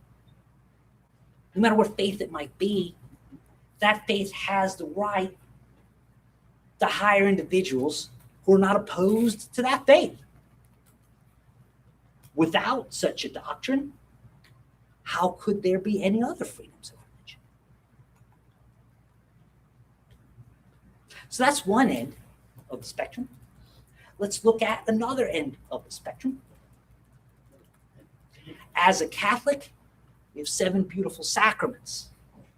One of them is the sacrament of holy matrimony, which name sounds a lot like a civil license that you can buy in any state called a marriage license. And as we know from holdings we've already discussed from the Supreme Court of the United States, a marriage license is available to a man and a woman who are in love under federal law, or to a woman and a woman who are in love under federal law, or to a man and a man who are in love under federal law. All 3 under federal law have an equal civil right to that document called a marriage license. Let's compare that to my church and our sacrament of holy matrimony, which I'm very blessed to have had that sacrament myself. And the very best thing in my life, other than the Lord himself, is my wife, Bernadette. Why on earth Bernadette puts up with me, I have no idea. God bless her for doing it. And she brings me closer to God. She brings our children closer to God. I can't say enough great things about my wife, Bernadette. But just because I love Bernadette and she loves me and we both love the Lord, are we entitled to the sacrament of holy matrimony? No, we're not. We had to go through pre-Cana. We had to be screened by the priests who were appointed by our bishop. We had to attend what looks a lot like seminars. They were religious retreats. We had to take physical tests. We had to meet with other married couples about the results of our tests as part of pre-Cana.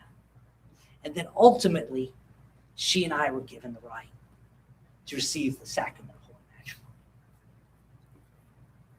Had I fallen in love with a man, or had Bernadette fallen in love with a woman, we would never have been given that right by the Catholic Church. because the sacrament of holy matrimony is not available to same-sex couples. Should the right to practice one religion allow for this situation? Who would like to express an opinion on that? The silence is deafening. Am I getting too deep here, people? Should a faith like mine be allowed to limit a sacrament like holy matrimony? Yes. Yes. You say yes? Yeah. I say yes. Why do we say yes? Because there should be an absolute, in my opinion, an absolute and total wall between church and state. And if the church wants to exclude people from who they marry, that's their business. Since there is supposed to be a separation of church and state, the state should not tell the church how to run its business, and neither should the church to the state. Okay, so you go back to some old language that may or may not still be good federal law when you use the phrase wall of separation between church and state.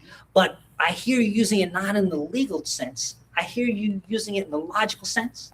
I hear you saying that there's difference between a civil marriage license and the civil law rights that attach to it versus a church sacrament, which may not necessarily attach any civil law rights to it.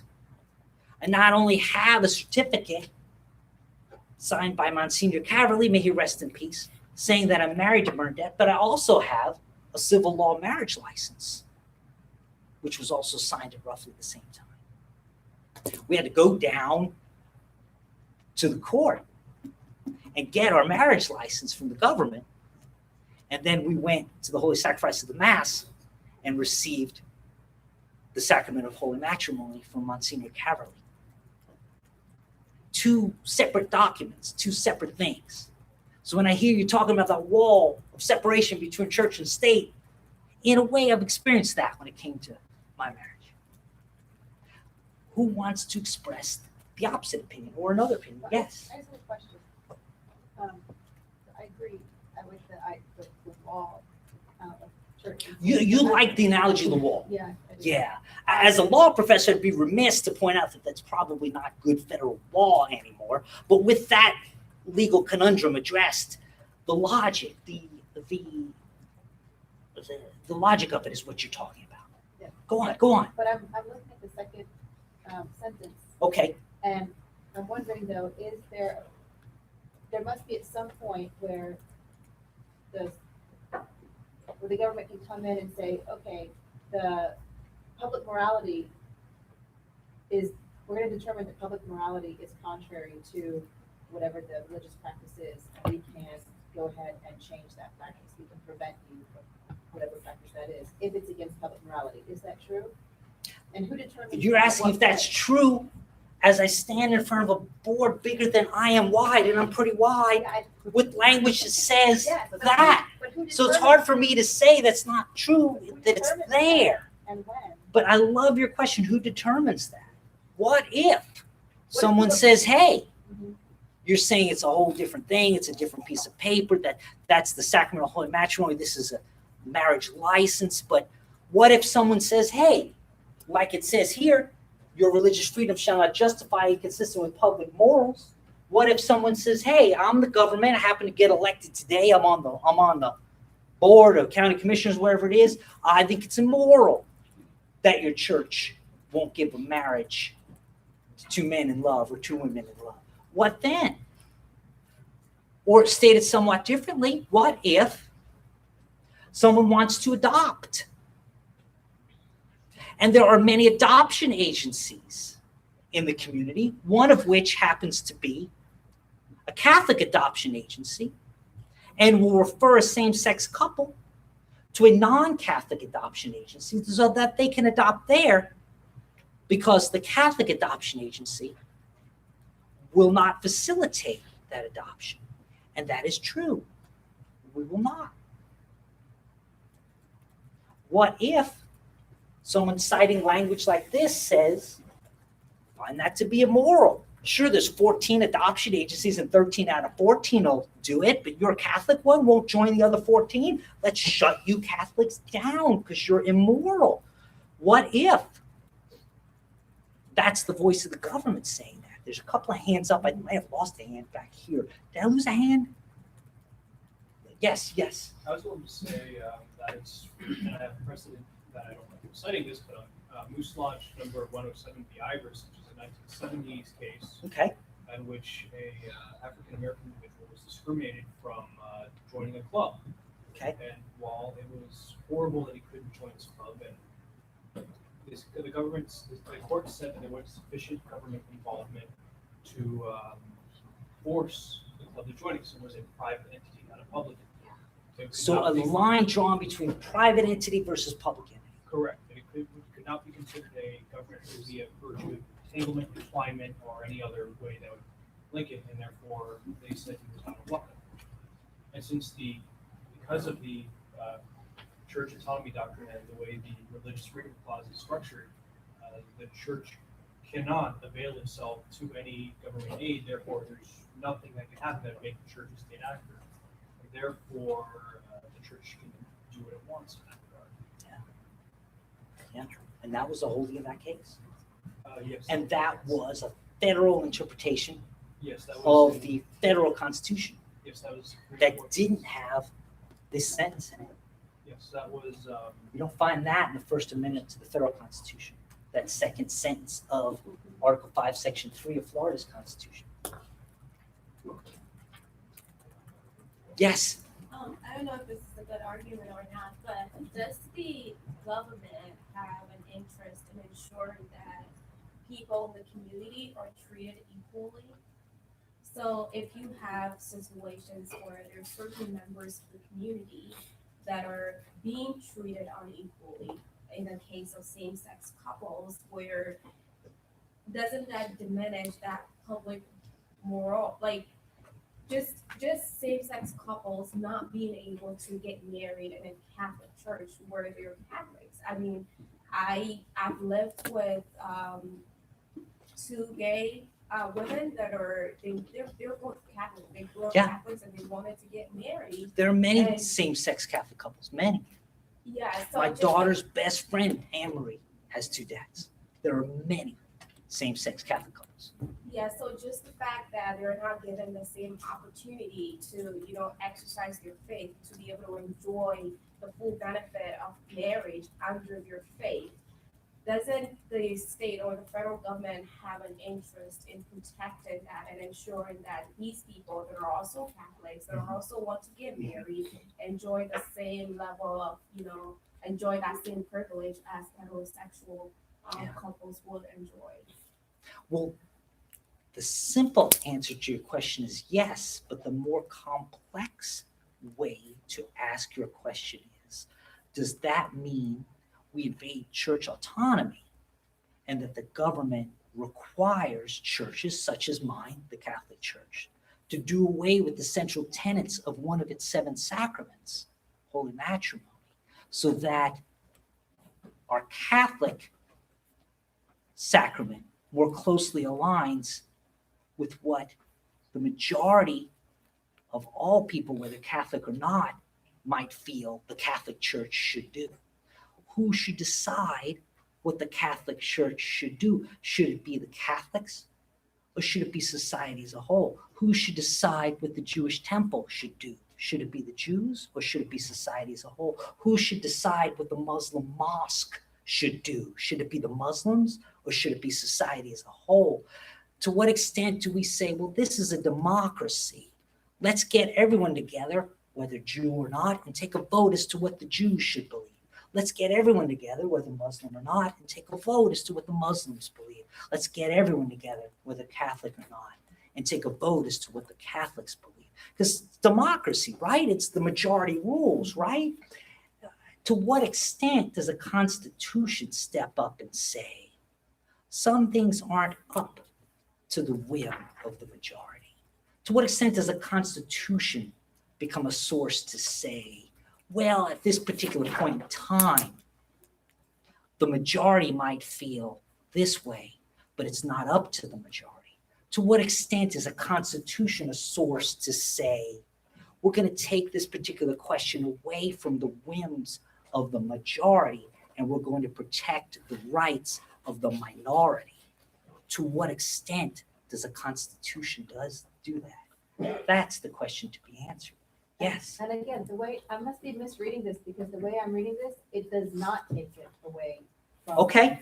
This leaves it subject to the whim of the majority. If you're saying that, I mean, if it says that, well, if it's inconsistent with public morals and or safety, but again, who decides that except Who the decides legislature, the voting populace? Who right? decides that?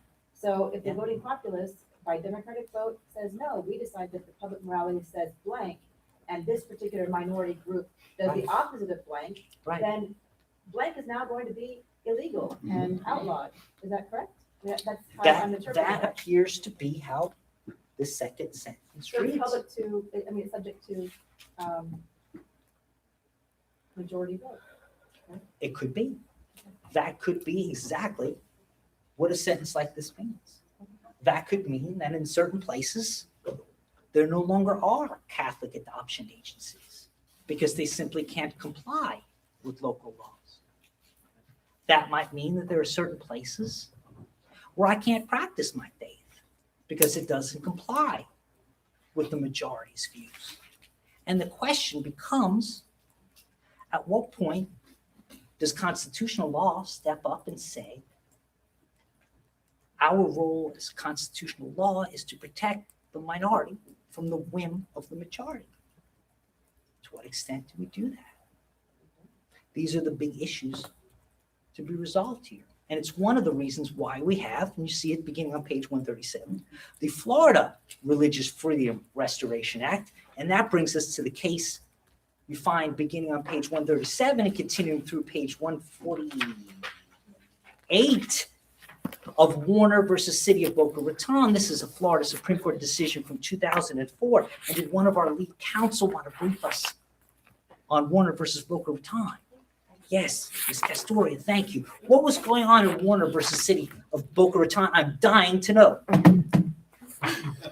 That was a drum roll. I'm dying to know. Yeah. Yeah, because it involved a cemetery, right? So I'm dying to know. All right, Okay. don't die on me. So, Mr. Warner was a member, so he was a member of a class of the residents. He purchased a burial lot. And what he wanted to do was he wanted to decorate it vertically. Yeah. And initially, the city of Boca Raton sent 2 notices that wasn't allowed, but then they. So they had an old law in the books. At first, it wasn't being enforced. Finally, they came forward and said they were enforcing it. And this law said that your tombstone, your markers, your grave markers, couldn't be vertical. They had to be horizontal. Right. They did allow it to be vertical for 60 days as a courtesy for holidays and after the person passed away. Yeah. So maybe it's Easter, and now I can put my cross up in a vertical stance, at least for Easter. Right. Or maybe for Christmas, maybe for Hanukkah, I could put my Star of David up vertically. Yeah. Yeah. That's like inconvenient to have to go back every time you do that. Yeah. Yeah. Okay. So then. To benefit some sort of government interest. How would you describe that government interest in knowing that all the tombstones aren't vertical, they're horizontal? Would you call that a compelling government interest?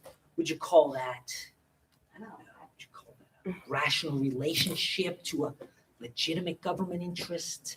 How would you personally describe this interest in making sure all the tombstones are landscape, not portrait? Just looks a certain way. I don't know if it's gonna look like nicer or everyone's gonna look, it's all gonna look the same, but there's no compelling interest, there's no harm to society. They just want, I feel like they just want it to be difficult. Right? For no It reason. sure seemed like they were trying to be difficult for no reason. And this Florida Religious Freedom Restoration Act is at issue in this case. And it's different than the federal Religious Freedom Restoration Act. But the courts wanted to know, in what way was it different? This originally was a federal case. Did you notice that procedurally? It was a federal case, and it ended up in the circuit court, federal circuit court. But then that was sent to the Supreme Court of Florida. Did you notice that? And this is a procedural option under the federal appellate practice. Is also under our Florida Constitution. Our Supreme Court can take jurisdiction and therefore the Florida Rules of Appellate Procedure allow for this procedure also. Federal courts, in the interest of comity, I gotta enunciate that. I'm not trying to say comedy. That's what I do for you for 2 hours once a week. Well, I'm talking about comity, C-O-M-I-T-Y, that interest in letting the state high court make the initial determination, maybe even the final determination, as to what state law means. So that's procedurally what happened here. The 11th Circuit over in Atlanta sent the case to Tallahassee and the Florida Supreme Court to decide 2 questions. You notice the first certified question, right? Yes. Yeah. Ms. Castori, that first question was, does the Florida Religious Freedom Restoration Act broaden? And if so, to what extent does it broaden the definition of what constitutes religiously motivated conduct protected by law beyond the conduct considered protected by the decisions of the United States Supreme Court?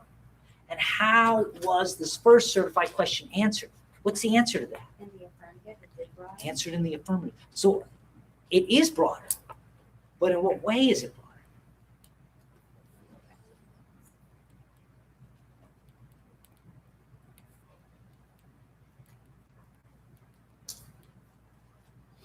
We talked about some history there, right? About the Supreme Court had their Sherbert compelling interest test. Talked about 1986, absent of proof of intent to discriminate.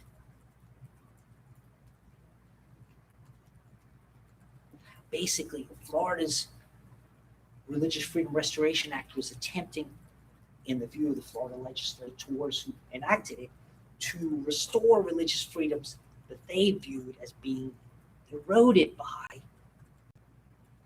SCOTUS's decisions over time. So yes, Florida Supreme Court acknowledged the legislative intent. That was the intent of the Florida Religious Freedom Restoration Act, to provide greater protection than what was being found under the U.S. Constitution as interpreted by the U.S. Supreme Court. So now that led to the second certified question. I'm jumping all the way ahead to page 146 now, which they decided to rephrase, did they not? So the second certified question was whether the city of Boca Raton ordinance at issue violated the Florida Religious Freedom Restoration Act. And did it? It did not. It did not. So even with the greater protection of the Florida Religious Freedom Restoration Act, somehow it was still okay that we got to have all the tombstones horizontal, which is not how your Lord and Savior was crucified. He was crucified vertically on the cross. But I guess you could draw the cross in its vertical form onto a horizontal square, I guess. Did the court find a compelling state interest in knowing that it was all landscape, not portrait, that it was all horizontal, not vertical? No. But why wasn't a compelling state interest needed? Because look at the language of the Florida Religious Freedom Restoration Act. It's quoted on page 144 at the top. The government shall not, says the Florida Religious Freedom Restoration Act, shall not substantially burden a person's exercise of religion, even if the burden results from a rule of general applicability. So this rule might not be targeted toward religion. It might not be hostile toward religion. It may not be even contemplating having an effect upon religion. But yet the Florida Religious Freedom Restoration Act says that the government can't substantially burden the exercise of religion, except the government may substantially burden only if the government demonstrates that it's in furtherance of a compelling governmental interest, and it's the least restrictive means of furthering that compelling government interest. So if it's not a compelling government interest for my tombstone to be horizontal, not vertical, why didn't this Boca Raton cemetery ordinance fail the FRFRA? They said that the rule didn't necessarily, the regulation didn't necessarily violate his religious belief. It was just like a preference. Correct. that Mr. Warner had. They got hung up on the first requirement. Quote, the government shall not substantially burden a person's exercise of religion. they said we didn't get to consider whether it was in furtherance of a compelling governmental interest because the plaintiff didn't prove a substantial burden upon the exercise of religion. Quote, we hold that a substantial burden on the free exercise of religion is one that either compels the religious adherent to engage in conduct that his religion forbids, or forbids him to engage in conduct that his religion requires.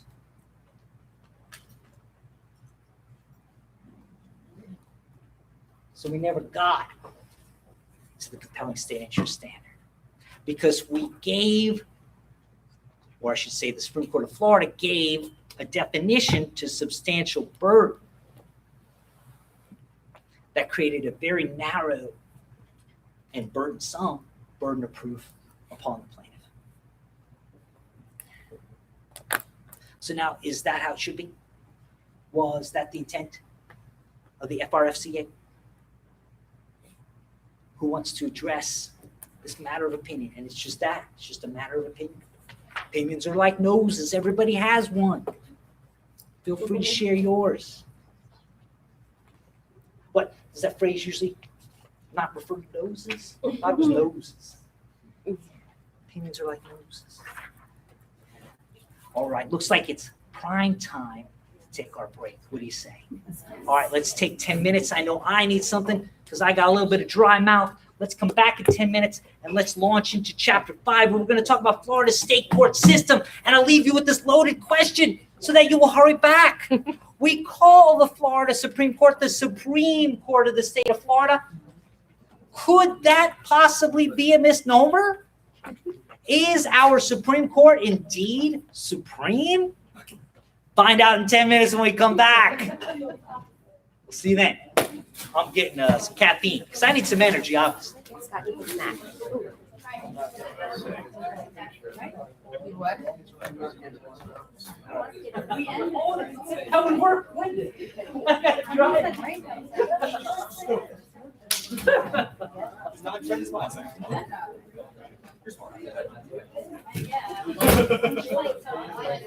Someone have the attendance sheet.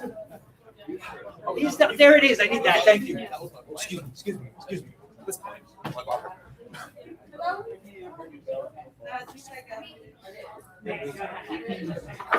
Oh, no, that's all right.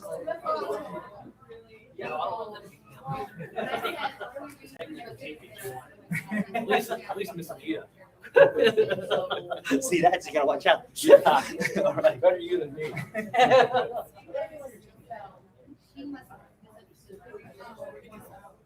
But the way I work it is that like,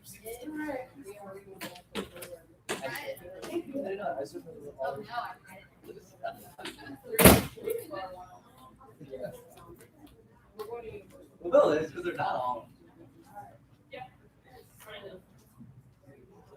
So you know you're not. Yeah.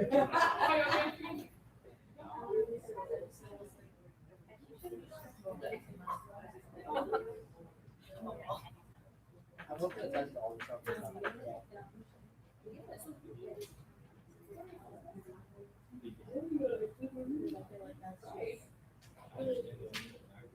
Right. Maybe I know that.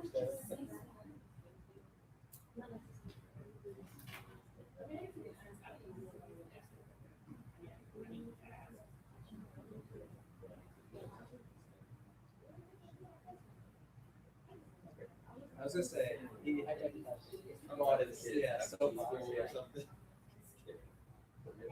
I wanted you to do that.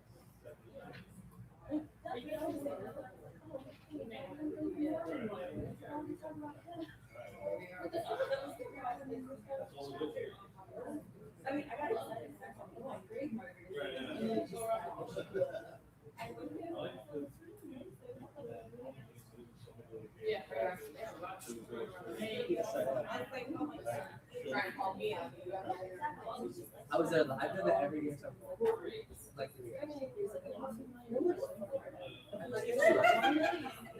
I thought they didn't they didn't play. We I know, I'm saying.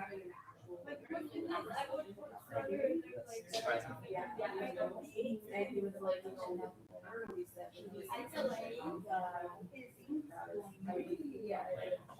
my issue is you know, like if I have a play somewhere that's. And I didn't dispute that, I just. And. So that's all I had read. And you wanted to- I read too, 150. So if.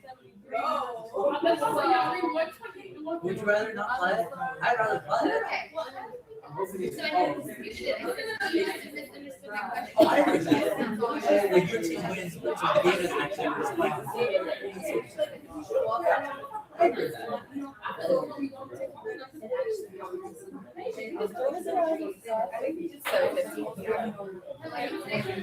Yeah. Like, at the time,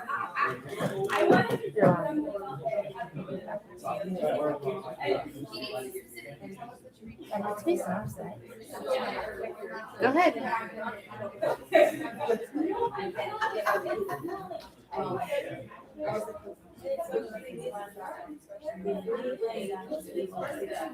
I know. Whole board of them. Yeah, it's kind of like, are you? The Four Oceans thing. I like it. Yeah, support taking plastic out of the ocean. Do you? Why would you support that? I don't know.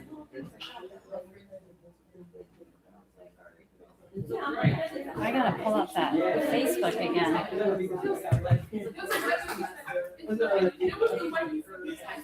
Okay. I'll do that. Okay. You do your exhibits? What are we doing tomorrow? Exhibits. Just introducing exhibits? Yeah.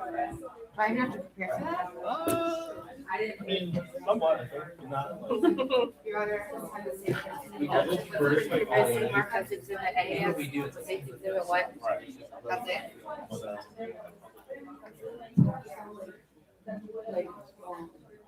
I don't know. For me, and it's like.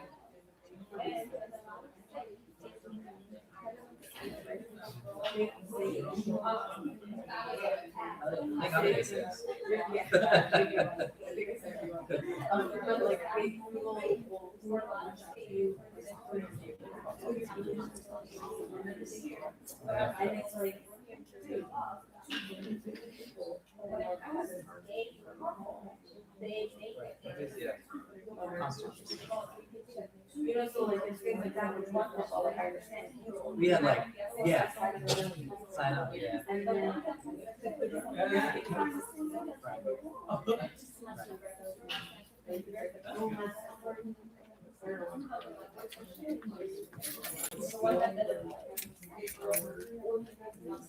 Yeah.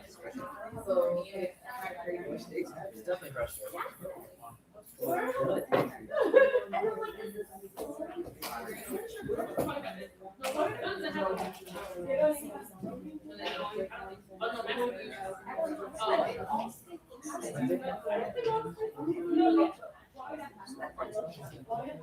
Probably 20.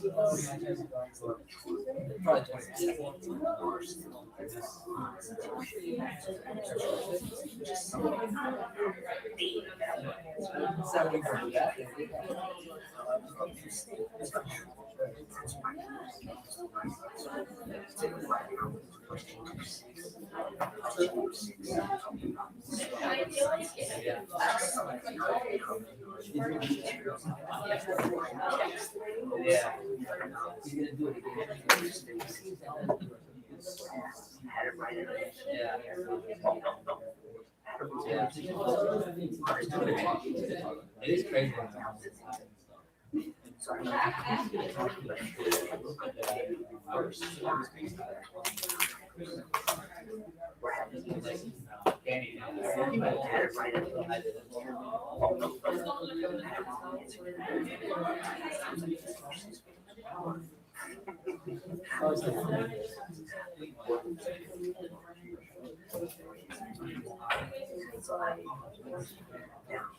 courts too.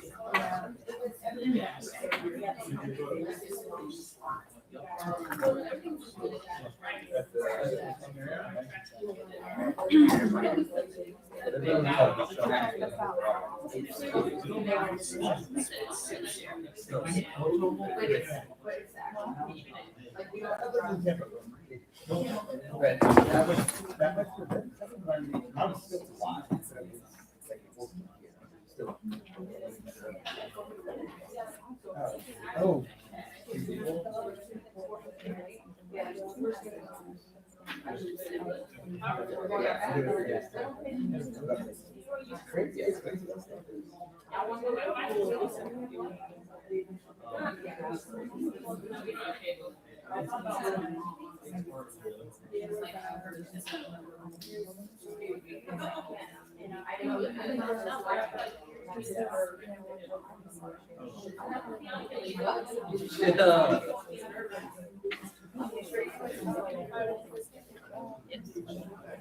Thank you though.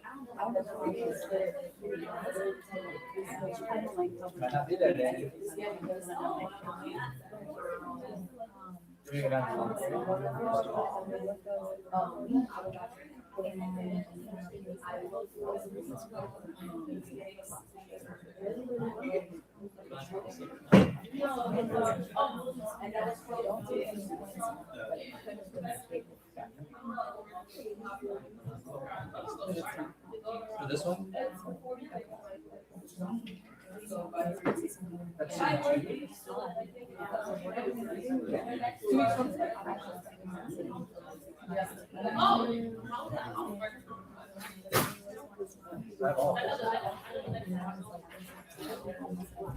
With that Friday.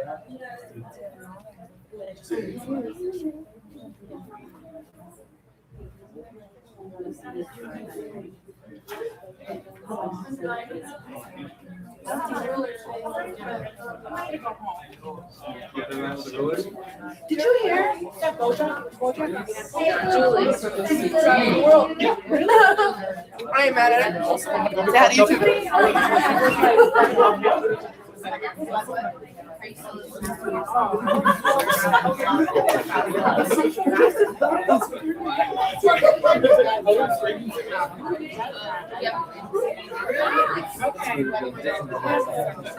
But you're like the only person I know that likes it, so I'm just like.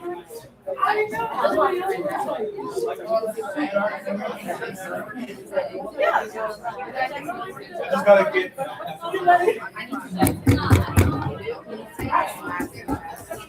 And it's a very tough test.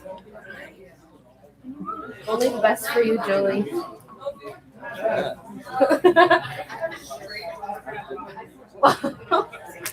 What? Yeah, I saw that. No. I hear you, right? All right, welcome No back. context. I have no idea. I don't know who this man is. I've never seen him I don't in know my what life. Madison is talking about. Legally, We'll my begin name chapter is 5 tonight, but obviously we've just got a few minutes left, so I don't think we'll finish all of chapter 5. Give us a summary. Not prepared for chapter 5. Speak for yourself. Well, chapter 5 talks about Article 5, which is in Florida's Constitution and is Florida's Constitution's equivalent to Article 3 We've in talked the about federal this. Constitution. Article 3 in the federal Constitution creates the federal judiciary. Article 5 in Florida's Constitution creates our state judiciary. So we have two parallel, if you will, systems of justice, two separate court systems, the federal and the state. Hopefully, this is not news to any of you. The judicial power shall be vested in the Supreme Court, District Courts of Appeal, Circuit Courts, and County Courts. No other courts may be established by the state. Does that mean we can't have administrative law tribunals exercising quasi-judicial powers? No, it does not mean that. Indeed, administrative law tribunals, if they're going to make findings of fact, have to provide due process of law. They have to give adequate notice and an opportunity to be heard. Fact-finding under Chapter 120 of Florida Administrative Procedures Act must involve the taking of testimony and the admission of documentary evidence. So the legislature shall, by general law, divide the state into appellate court districts and judicial circuits following county lines, and indeed they did that. So thanks to enabling statutes, you might say that this has some numbers stuck in it here. Specifically, there are 5 district courts of appeal, 20 circuit courts, and 67 county courts. That is what we have here in the state of Florida. Now, the vocabulary is important to know. You hear a Florida lawyer talking about, hey, did you hear the latest decision from the circuit court? Is that lawyer talking about an appellate decision or a trial court decision? And in no small way, that might be an issue of whether or not that's a federal practitioner or a state practitioner, because we use these terms differently in federal versus Florida state courts. Here are the geographic boundaries. There's more than just our geographic federal appellate courts, but we refer to these as circuit courts. They are, for the most part, courts of appellate jurisdiction. They are, for the most part, appellate courts. We call them circuit courts in the federal vernacular, but in the state vernacular, our courts that are primarily of appellate jurisdiction, we refer to as the district courts. Those are our appellate courts. Likewise, in the federal system, those courts that are, for the most part, trial courts in nature are referred to as the district courts. We've got the Northern District, the Middle District, and the Southern District of Florida. United States District Court for the Middle District of Florida presides over you right here in Orange County. So it's not referring to the appellate system. Likewise, we have our circuit courts in state, which are primarily of trial jurisdiction. Do they also hear appeals? Yes, they do. They can hear appeals from county courts. Indeed, our circuit courts, some of which are made up of a single county, consider Monroe, for example, or Miami-Dade.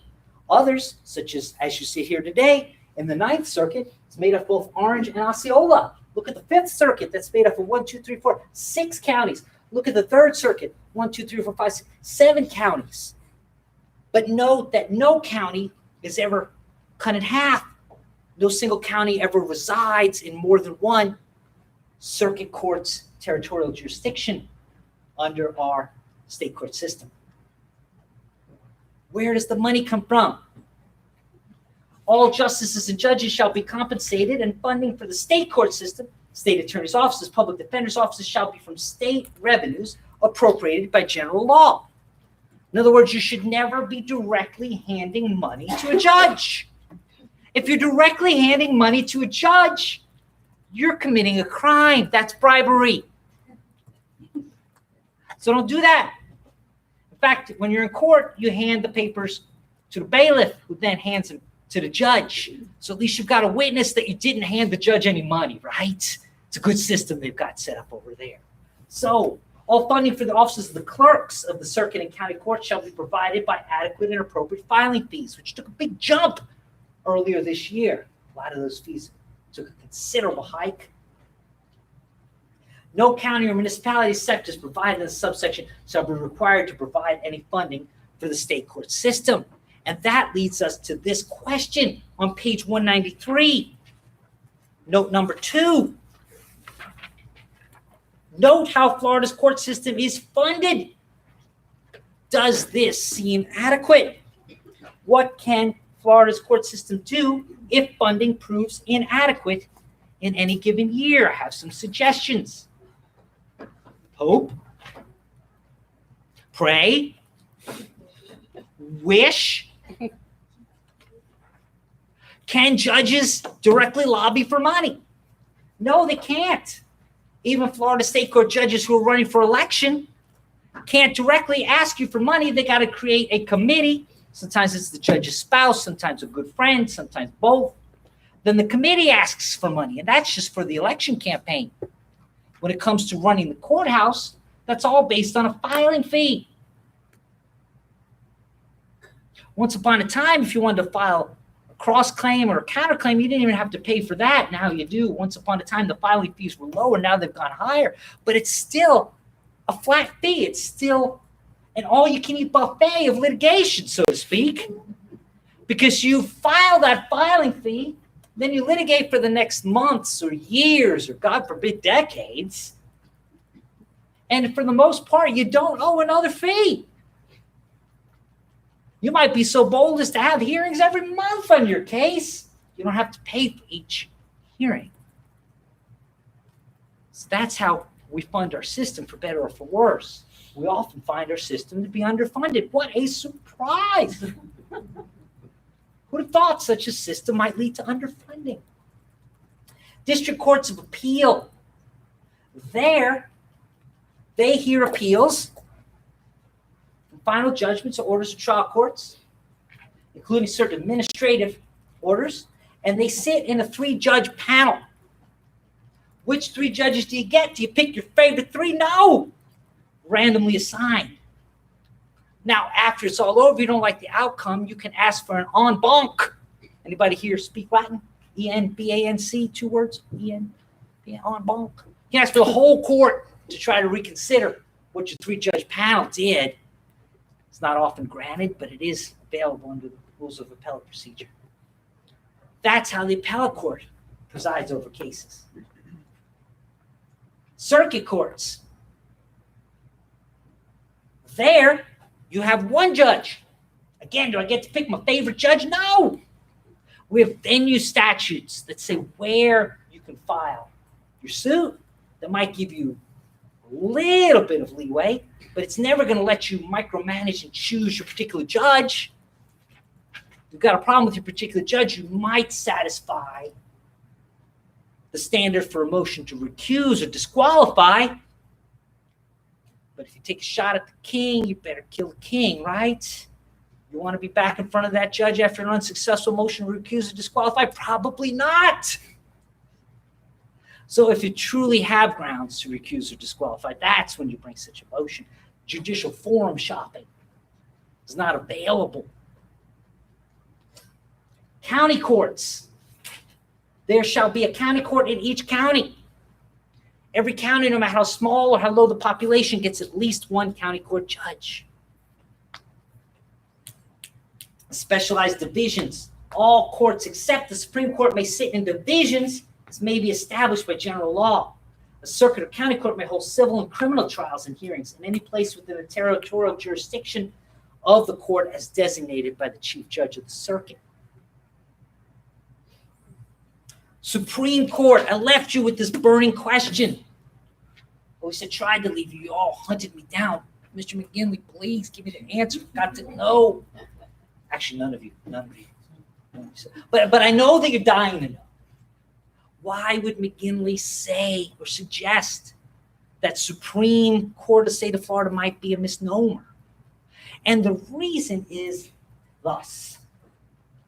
It is contemplated that our 5 district courts of appeal would be the final arbiters. The Supreme Court of the state of Florida is a court of limited jurisdiction. It has statutes that spell out when the Supreme Court of the state of Florida has jurisdiction. There's really no catch-all in that statute. Either they have jurisdiction or they don't. And the mere fact that they don't like the outcome from the DCA is not one of the grounds for having jurisdiction. Compare that, if you will, to the Supreme Court of the United States. Is the fact that they don't like the outcome of a case grounds for jurisdiction? Indirectly, yes, that is the grounds of jurisdiction for most of the Supreme Court of the United States' decision. They have discretionary certiorari review. There are some mandatory reviews, quite little. Most, if not the vast majority of SCOTUS, the Supreme Court of the United States docket, are there on discretionary review. They've decided they want to hear the case. They grant a petition for writ of certiorari. The Supreme Court of the state of Florida does not, NOT, does not have jurisdiction to grant a writ of certiorari. Can't get rid of cert to the Supreme Court of the state of Florida. It's not among its stated jurisdiction. What about attorneys, admission, and discipline? The Supreme Court shall have exclusive jurisdiction to regulate the admission of persons to the practice of law and the discipline of persons admitted. Kind of make my living off of that one. And that would bring me to playing with the technology, because I've got some fun and exciting questions that you can buzz in and answer. But let's face it, class ends in just 2 minutes, and nobody feels like firing up an app with just 2 minutes to go, right? Yeah, I know. I'm as brokenhearted as you are. But instead, let me leave you with that burning question. You're dying to answer this. Why? Why is the Supreme Court of the state of Florida a court of limited jurisdiction? Specifically, why? Why does the Supreme Court of the state of Florida lack the authority to grant a petition for writ of certiorari? How come the major mechanism by which our federal Supreme Court does its work is a mechanism that is explicitly denied to the state of Florida's highest court? Why is that true? How did that happen? We will answer that next time. I will leave you with a clue. Because corruption has its price. You will find next week that the answer lies in this clue. Corruption has its price. Until then, thanks for putting up with me for yet another 2 hours. May God bless each and every one of you. I'll see you next week.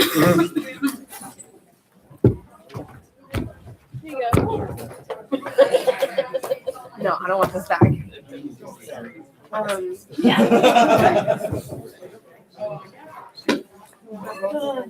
Oh, I remember.